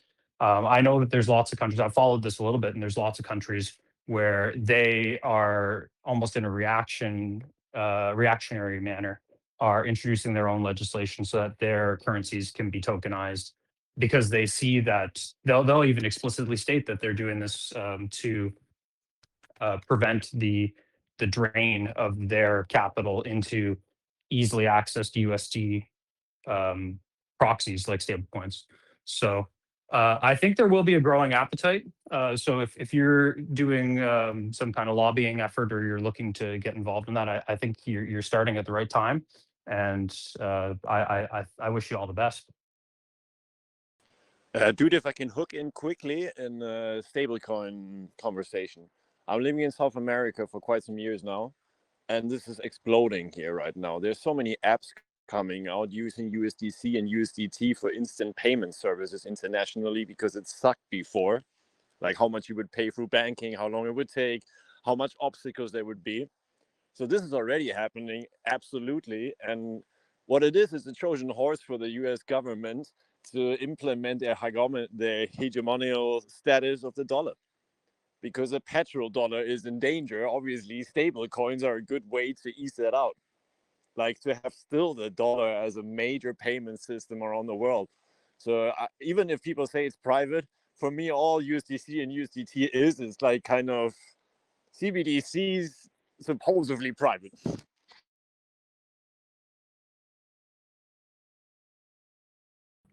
Totally the case, mate. Totally the case, Matty. 100%. It is effectively a CBDC. I mean, Somi mentioned in the last 24 hours, I think it was USDT or USDC, one of the two, printed another 500 million, or I think it was something like that. I think it was 5 billion or something. It was either 500 million or $5 billion in the last 24 hours. Just click, no different from the CBDCs and the no different from what they envision for the CBDCs and the current status quo that we have for the US dollar. Like you say, it's going to, at the end of the day, the richest countries are all built on capitalism, and capitalism is effectively having the best product, and the best product in terms of currency is kind of at the moment, right, is the reserve currency, because they've got a foothold over the rest of the world, right? That doesn't mean that they're going to win indefinitely. It just means that they are winning. But here's an interesting point that Jared touched on, is that if you guys send your memory back a little bit, you go back a few years, to when the SEC was, you know, Gary Gensler and all that kind of stuff. Guys, like, dude, they were falling behind so much. The America was falling behind in the crypto race so bad, and they were losing so much that, like, you know, they had to do a complete U-turn with this obviously most recent you know, when Trump and that got in, that they had to catch up, right? Everybody agreed that they had to catch up. If now we're at a point where they've caught up with everyone, but they're trying to get ahead, right? Richard, you know, Richard has talked about this a lot. You know, he talked about, you know, currencies and how the world works, how, you know, the different psychologies of the egalitarianism versus communism versus socialism versus capitalism, and all the, you know, and how all these models interlink and how they work. And at the end of the day, the best model that we've come up with so far, obviously everybody has their own political ideologies, but it is capitalism, right? And the reason I say that is because capitalism at the moment still runs the world, right? Money is still the source of transaction, and in many cases power, influence, all that kind of stuff. It's an economic planet at its core. So you've got to ask yourself, who is winning the crypto race, because they set the rules, right? Whoever wins in the race sets the rules. That's kind of how it's always been. Like I said, America fell behind for so long and for so many years that they've only just caught up with everyone else, right? You know, Japan has had Bitcoin in cafes for like 10 years, but it's just like people just don't really like talking about it, and it's not really taken off.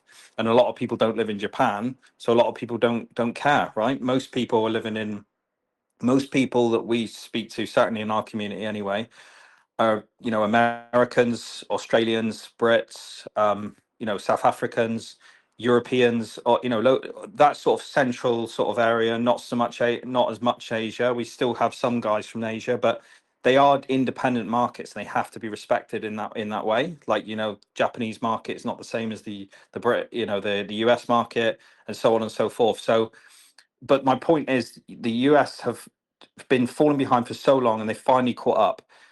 I talk about Clarity Act all the time, and I get excited about it because it is the most exciting thing that's happening in crypto right now, because we're merging the traditional finance world and the decentralized finance world, and all its different versions into one sort of place, right?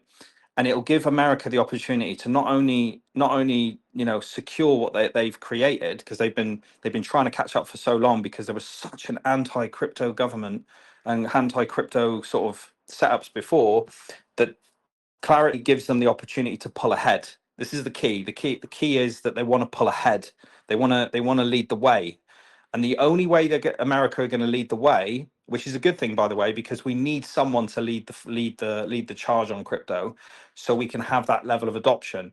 And competition is always good in capitalism, whatever way you look at it. Like, innovation comes as a result of competition in capitalism. So you have to think, okay, so America are leading the way. Other people, and Jared made such a good point, most of these other countries are in reactionary sort of stances. So they've taken a stance where they're not really competing. They're just like, we're all the fat cats. One of you know, someone will do it, someone will get around to it, but we're all rich anyway. Do you know what I mean? It's like there's a different level, and what I mean by that is the kind of the countries overall, right?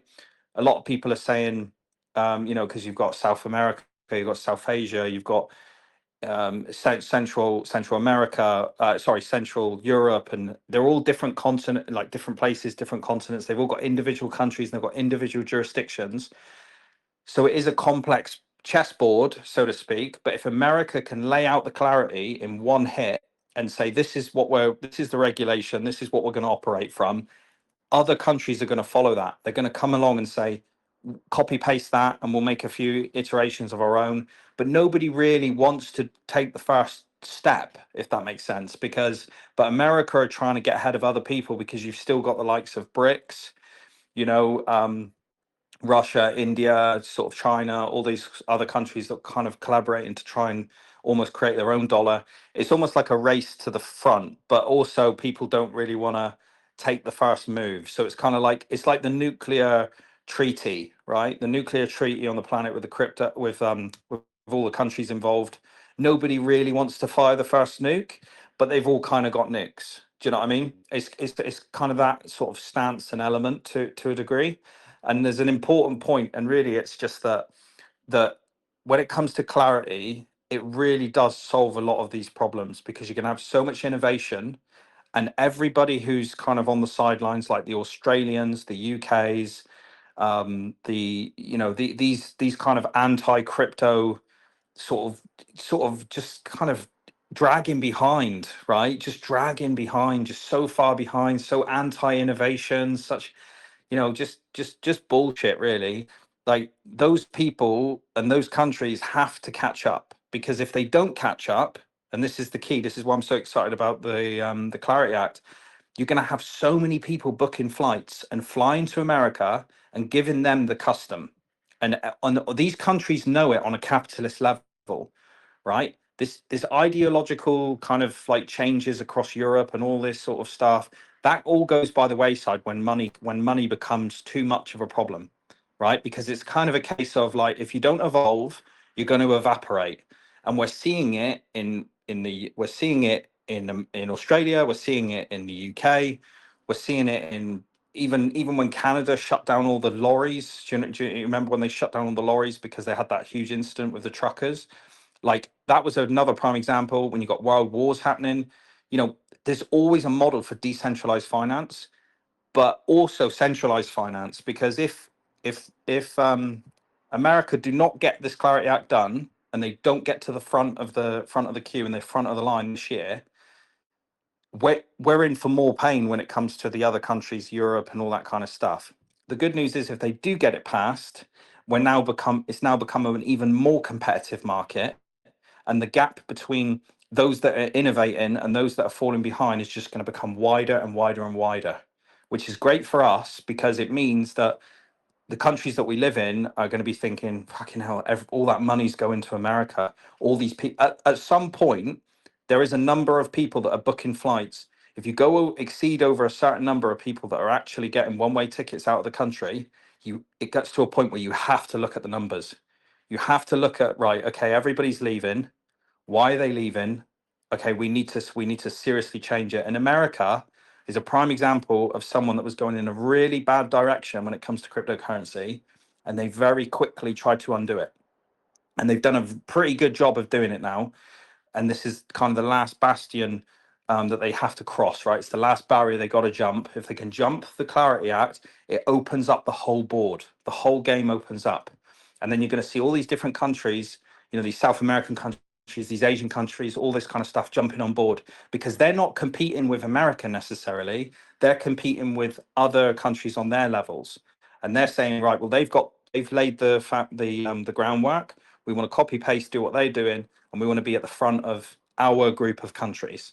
So yeah, it's only going to be, in terms of legislation, in terms of security and decentralized finance, it's only going to accelerate the process. So it's a very exciting time in that sense.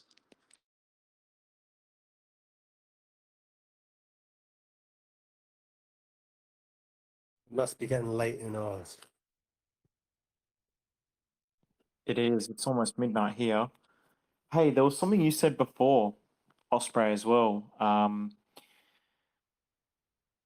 This idea of the communities, and we've spoken about a peg party, and we've got the PDAI conference. We'll have another one this year, 10th of the 10th. Maybe this one will be a physical one. But I think, cryptocurrency is supposed to be trustless, the code. But I think one of the key themes that we identified in our DeFi community in Australia was trust.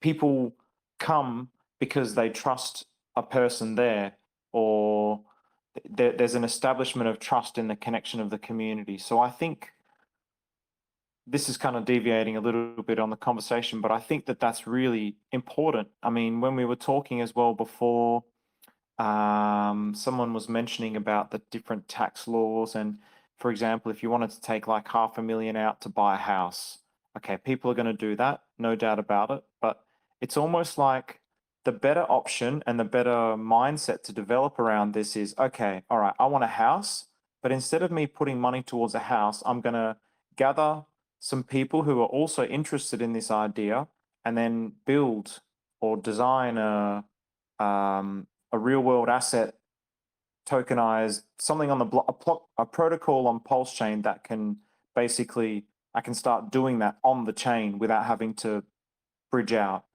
Now, I know not everyone's going to be a dev or anything like that, but just the intention of gathering in a community and getting a group of friends, or like, 10 or 12 whales or something, 10 to 20 whales that are really passionate about building a new world. Like, I just think it's almost like we can be much more strategic and wise with how you move the money around without getting slammed with tax.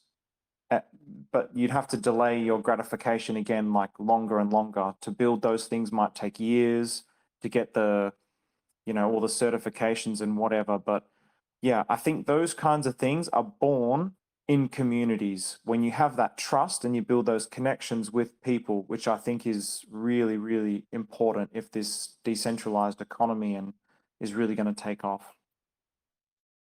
Well, the root of all that is trust. And that first part you said there about, like, we're always trying to align with this trustlessness model, but the not having trust, it kind of, it's anti community in itself. Like, strength of community comes from trust. We have to have something to trust in. We have to trust in one another. We have to trust our own judgment. We have to look at ProveX, for example. It's, the whole thing is about trustlessness.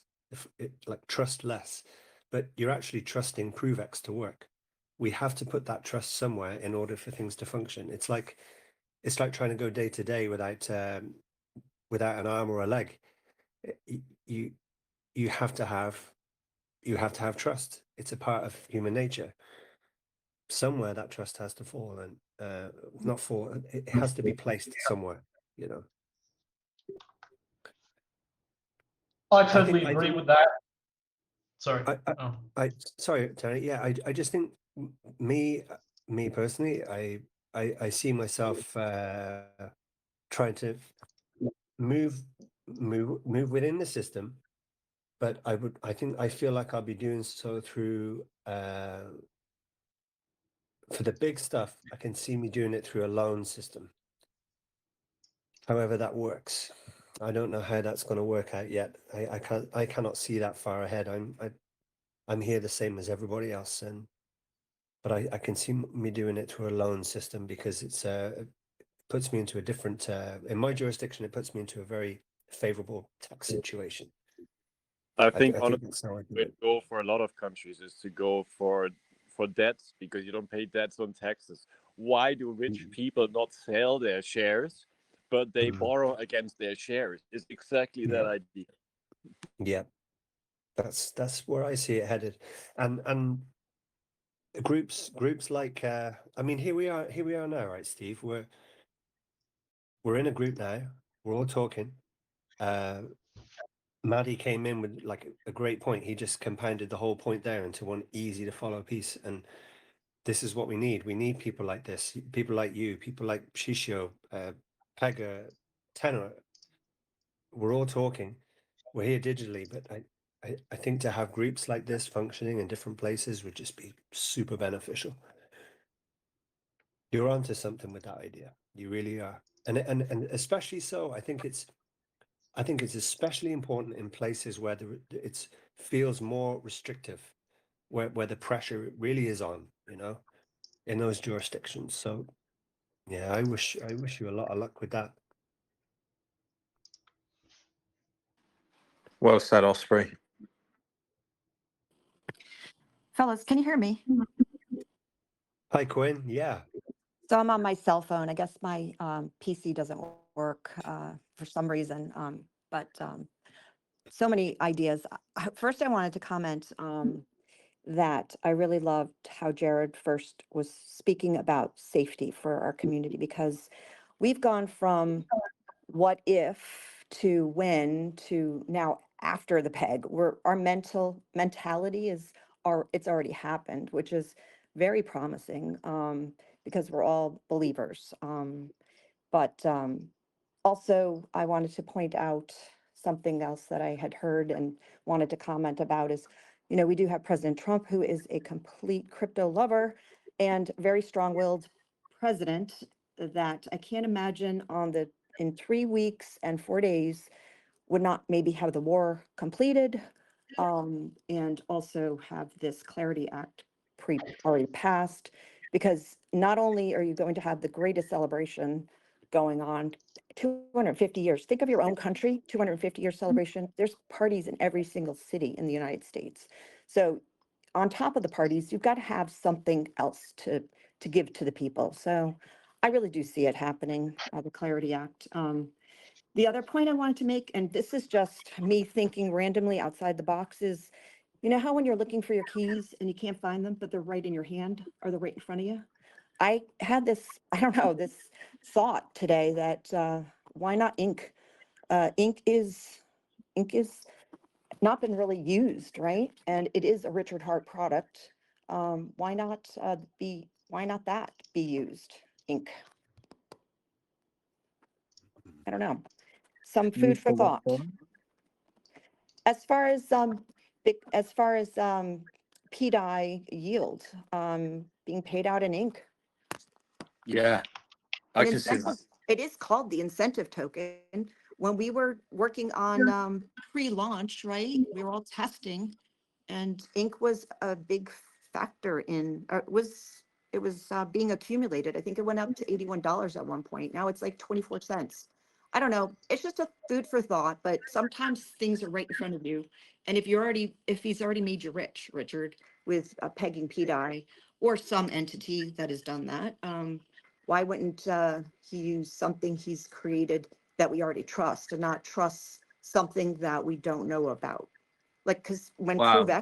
ProveX came out, a lot of people were really concerned about another sacrifice or another, like, what is this, and you had half the community going for it and some, waiting again. So this has already been out as long as Paul says. So I don't know. It's just kind of food for thought.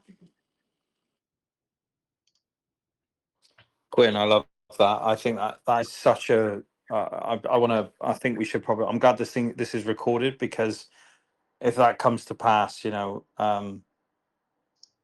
yeah, we should definitely be able to say Quinn actually called it, because that's actually a really. I mean, I mentioned that we couldn't really pay it out in PDI. Like, if you're yielding on PDI, you can't really do it, and the reason mainly because of the supply, and you're diluting, ultimately, like probability wise, there are no certainties at this point, because obviously, as you well established, we're still working with like what we think we know, and what we know for sure, like what we know for facts, and what we're inferring, and what we're presuming or speculating on, because there are differences in those, right? And but one thing I will say, which I was just running as you were speaking, Quinn, I was just running it through in my mind, like how could that work? And it's actually genius, because if you think about it, incentive was the token that's been rewarded the entire time to all the whales for sticking around, staying on chain, providing liquidity, all that kind of thing. And they were paid with a token, which Richard described as, it's just like a Uniswap token. It's just like a worthless. I think he used the words. I don't think he used the as quite as damaging as the word is, like, worthless, but he said like a taped on token or something along those lines. But he was very much like, he didn't really talk about it like at all. Like, in the very beginning, it was kind of like, I'll just give people a token, and it'll be strapped on just like Uni, and Uni did well, so that'll probably do well as well. Except Uni's got no utility, got nothing, and why wouldn't that work for us? So it was kind of like flew under the radar from day one. So I'm just thinking about the idea of, like, if that ended up being a token that was rewarded for people putting on yield. I mean, it's already, like you said, on chain. It's already got a huge. You're already rewarding the people that have already, like, if we stabilize a stable coin and it goes to $1, and then it gets rewarded in incentive token, it just keeps people in the game playing the game, and the original whales don't feel like they've been like pushed to the side. Do you know what I'm saying? So it's a genius way of rewarding everyone at the same time. So you're uniting the community as a result of that, because you've got, you know, the dietards and the believers, and then you've got the people who didn't really believe in PDI and all that kind of stuff, but they're still benefiting from it because it's not creating a new system, and it doesn't feel like, you know, Richard or the pioneers are kind of like, you know, throwing it back in other people's faces. So it was that. I think there's a really strong argument to be made that it could be an incentive, and I would throw it on the list of possible tokens. So yeah, well, I think that's really well done on that. I think that's really quite probable. What I do is when we upload this recording, I might timestamp Quinn's input there, and it might be a good one to feed back into to chat and get some feedback. It's a strong point she makes. It's very good. Well, I only make it because I don't see it really being used. And I think that Richard doesn't make a product and put his name behind it if he doesn't have a goal to use something, maybe later on. Yeah, and then it's like the sleeping giant, isn't it, from day one, kind of, which makes sense because we've all. I mean, we've all come to the conclusion. At least majority of us here have come to the conclusion that, you know, Richard Hart effectively planned PDI since before launch. So on that basis alone, that would qualify INC as part of that infrastructure.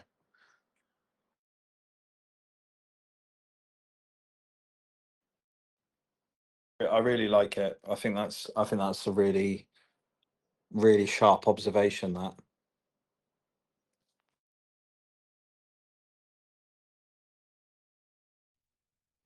I mean, what are we in the recording, Osprey, for timestamp?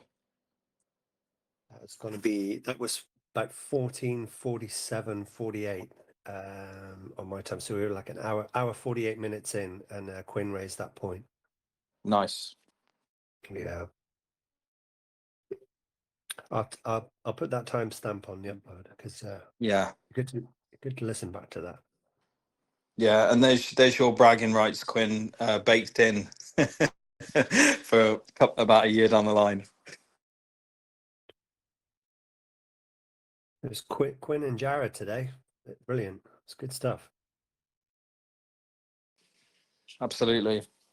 And Stephen, just on your point, bro, you mentioned about the taxes.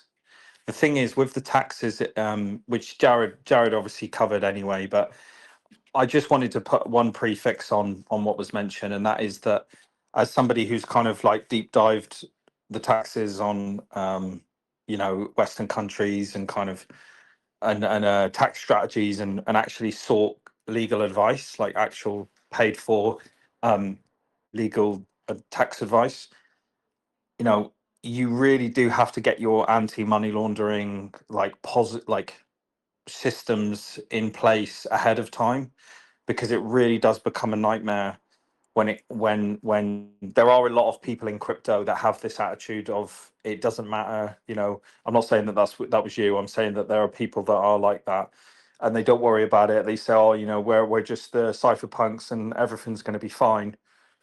But as Jared's well pointed out, as soon as you connect with an off ramp, they are going to ask you, where did you get this money from? Can you prove the transaction that you bought it? What, you know, and then you have to, and the thing is with DeFi, especially if you're using mixers, dude, the headache that comes from off ramping funds with even if it just touches a Tornado Cash and it's on a wallet that's even just interacted with a wallet that you've done, you're going to have to explain why you used it and what your purpose was. And they can just outright refuse you. Like they can just freeze your funds. They can say we're not going to operate, so you can't off ramp on that in that particular place. Then you have to consider moving countries, and then again, if you're not passing the anti-money laundering, like you're just going to have so much difficulty, because you're going to have to find new ways to off ramp your money, and then you're verging into like black market territory and all that kind of stuff. Like it can really it can spiral out of control quite quickly if you don't look at it as, because there's tax evasion and then there's tax avoidance, right? And it's very clear, that's kind of cleared in the UK legislation. I think Australia have a similar sort of stance on it.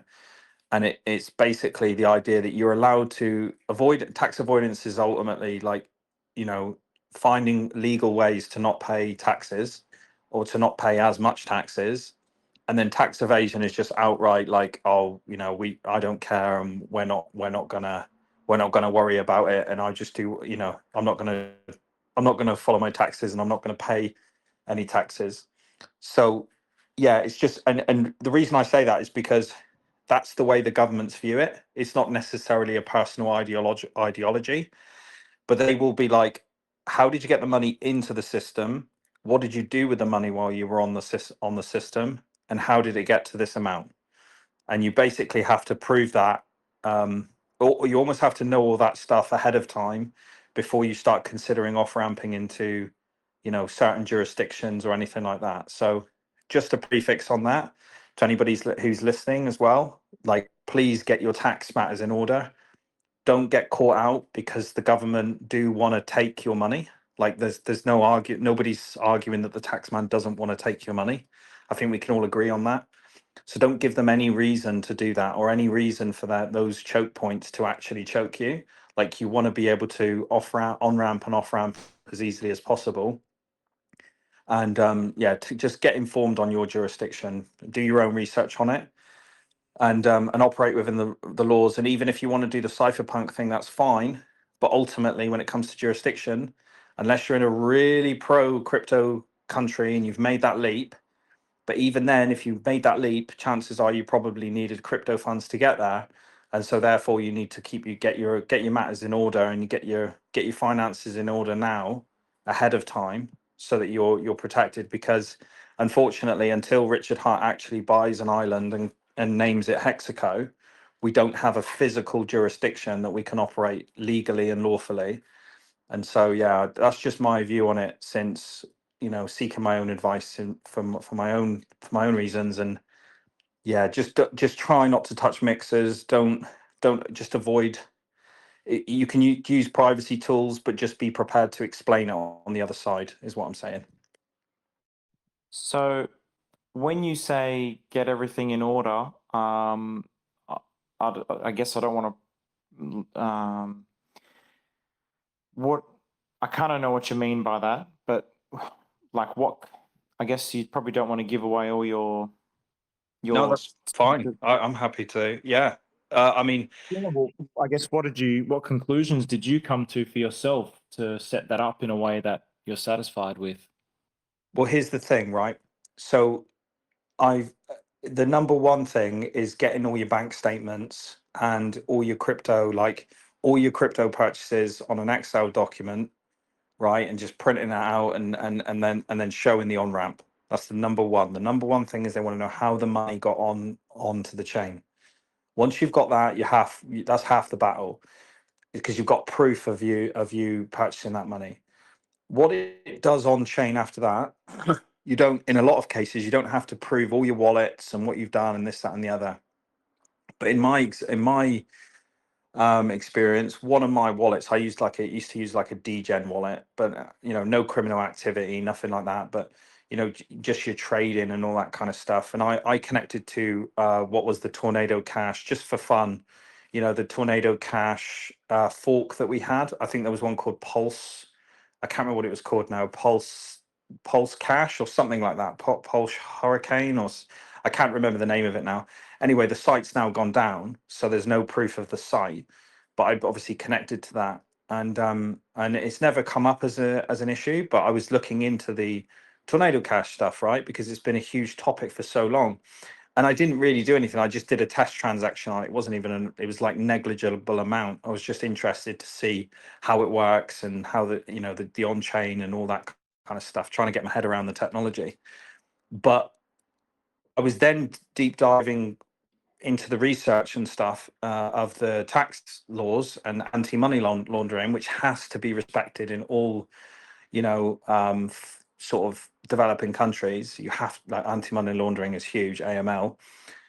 And it was basically saying that certainly in the UK anyway, because obviously I'm still technically a citizen at that time, it was saying that basically, any use of Tornado Cash is basically or mixers is basically prohibited, depending on who you're asking, right? But on the jurisdiction, and it was like, oh, that's interesting. So that's a bit of a red flag. And then as you dug deeper, it was like, no, they're just telling most people that they're prohibited, but the truth is they're not illegal, but they raise anti-money laundering flags. So here's the issue: you will have to explain about those if you're using Tornado Cash, specifically Tornado Cash and mixers I'm talking about here.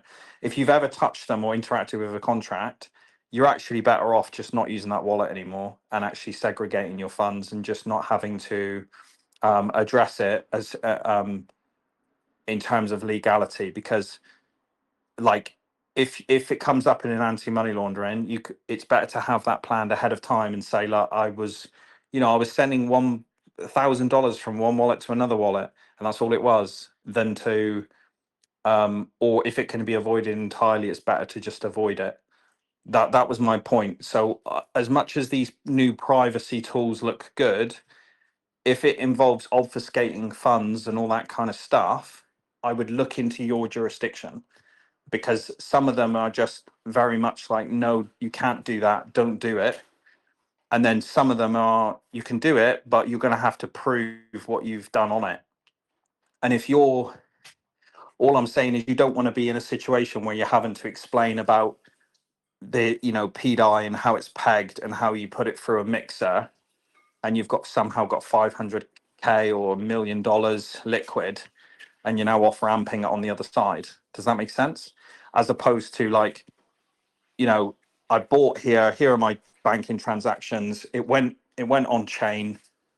I bought into this ecosystem, which was PDAI, ending 0F contract, and it went up to 500X, and it's just a normal trade, right? In the eyes of the tax people, it's just a normal trade. You took profit, and that's all they need to know.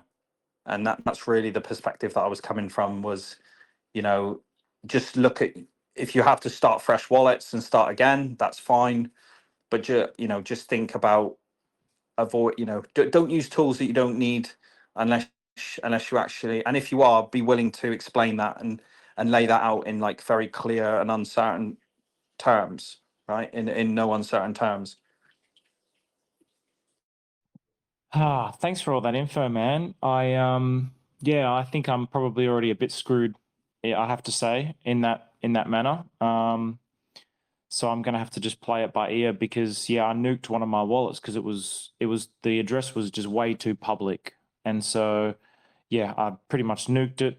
I don't even remember which bloody privacy protocols I was using at the time, and I didn't even know that was a thing, that it was an issue. So Totally. And dude, here's the thing, right? Here's the good news.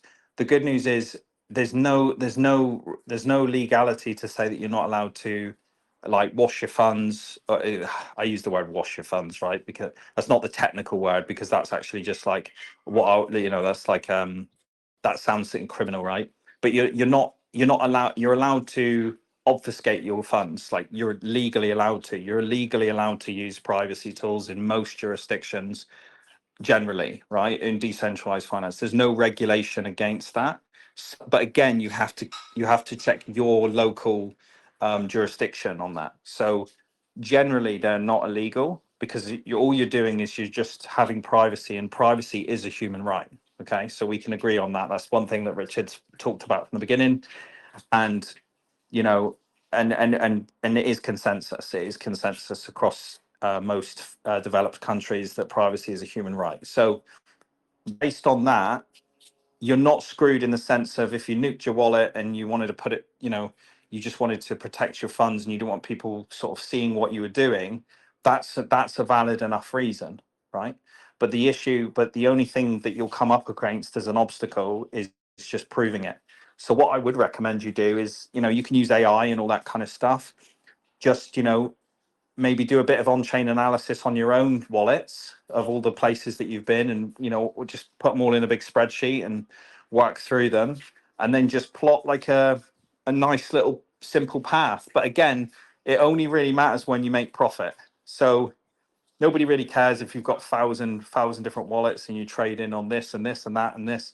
The tax man doesn't care if you're making 20p or $5 here or $10 here. What they want to know is how you get the big funds, the chunky funds, right? So I would consider that it's just good things to have in your mind and to have prepared. It's not to say it'll be impossible, because again, it depends on the off ramper, right? Like the off ramper might say, "Oh, this is an issue. This is flagged on our AML. Really sorry, sorry for wasting your time, but we're not going to help you with the service." We go next door, and the other off ramper might say, "No, that's fine. That passes our AML checks. No issues." Do you know what I mean? So it does, but it's just something to have mind for. And the best way to do it is to use Claude. I'll be honest with you, is to use Claude, the deep research model, and just ask about jurisdictions and mixers and the regulation around them, and yeah, just make a plan. Just make a plan to get that PDAI set up, ready for when it hits $1, and how you can prove that that's a trade. Some of them are not as intense. They don't want to know everything. They just want to know, can you prove that you bought everything legally from your bank account onto a centralized exchange, or a financial instrument that went onto DeFi. And then can you prove that, okay, this is the amount that I got at the end, and this is the tax bill that I'll be owed. Nobody's really looking into your anti-money laundering on like a microscopic level. If you're coming to them and saying, "Hey, dude, I've got $200,000 for you," oh, cheers, thanks very much. Do you know what I mean? It's more of the people that are kind of saying, "I don't want, I want to avoid taxes as legally and as much as possible, and I want my tax bill to be zero." And then you go, and then you're off ramping at some point with that money, and then they're asking, where did that money come from? If that makes any sense. Makes perfect sense. Thanks for the clarity, man. Appreciate it. Just another thing, Steve. It's presumable you'd still have access to that wallet that you felt had become too publicly associated. Like you could pull that up at any time, and that's something you'd show to the, what is it in Oz, the ATO in Oz. So Yes, I feel if it's security or privacy migration, I think that's totally reasonable as long as you can demonstrate it. And one of the ways you can demonstrate that is that you you can still access that old address. I wouldn't see that as a problem. It's not an attempt to obscure ownership. Do you know what I mean? Not like a direct attempt. Okay, yeah, that's a great point. Yeah. It's not going to be. I don't know how everybody else goes, but I use a application that to generate the taxes from crypto, and they're not all that accurate. What it's told me I have at the end of the year is completely different to what I actually have, and it's like, holy shit, I've got 13,000 transactions in 1 year. I didn't make 13,000 transactions, but the tax tokens, just you get slaughtered. Every single one of the tax tokens is a transaction, and I don't know how you guys do it, but yeah, I don't even know where to begin to go through 13,000 transactions. I don't even know where to start, and I don't even want to be perfectly honest. It's not the way my brain works. I just see it as a complete and utter waste of time. I think what makes me afraid is reliance on AI to do stuff like that. I mean, just look how AI gets so much stuff wrong at base level, and people want to use these tools to go through their self-assessments and stuff. Maybe I'm being naive about this, but I'm far less inclined to use an AI to run through all my crypto transactions. Like the Oh, mistakes that these things make at base level is crazy. Simple yeah, stuff.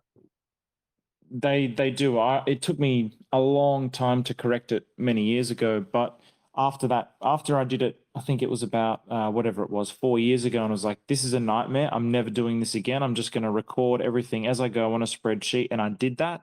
But then, yeah, it just, I don't know.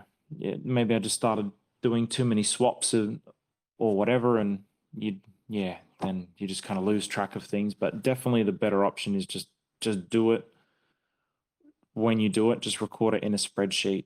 But yeah, that doesn't account for the tax tokens. I kind of just dug my head in the sand with those, but like the amount of tax they generate, those tax tokens, that's a transaction every single time. So even going through your wallet.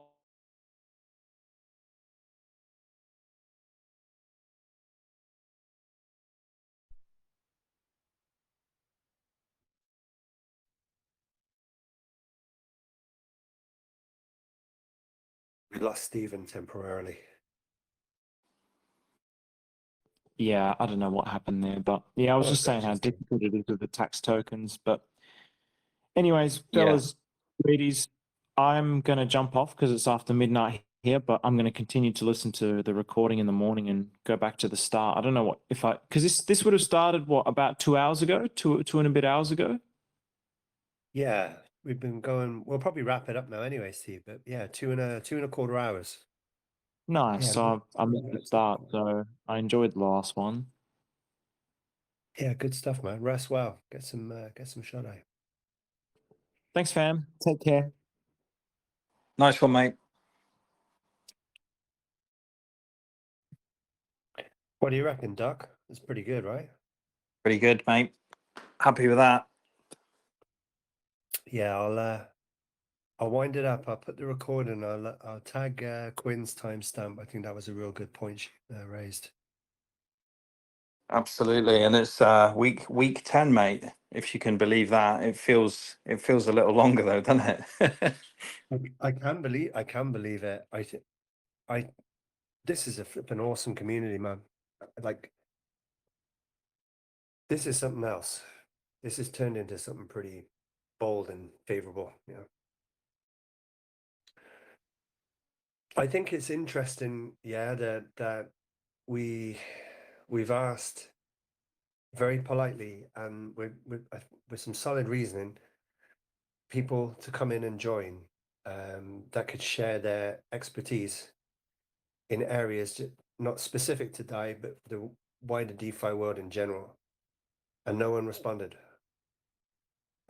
It would have been great to get someone in like that for the 10th VC, but we'll continue to try.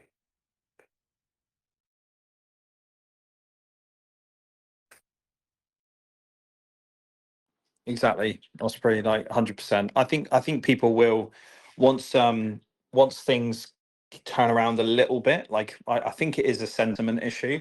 A lot of people on X are just kind of posting on X, but they're not really like, jumping on VCs, or if they are, they're kind of in their own VCs. Like one guy I reached out to was very much a host of his own VC. So I think some people like to play it that way. But I do think we just need the sentiment a little bit higher. I think this time next month, I think providing clarity, everything goes well this week, and then Tim Scott sets a date next week.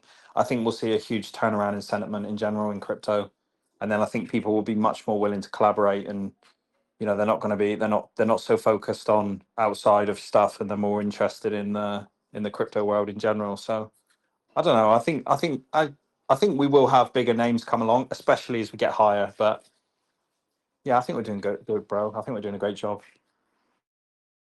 We could tag Gary Gensler. He's retired. He's not up to much. Oh, He's got mate, some experience. there's always a spot for him. Yeah, very good, right? Mate, imagine he goes full U-turn and he just becomes a cypherpunk. He's like the biggest diehard known to man. Yeah. Stranger things have happened. I'll wind it up and I'll post a recording in chat. Thanks, everybody. Nice one, brother. Cheers. Cheers, Doc. Cheers, everyone.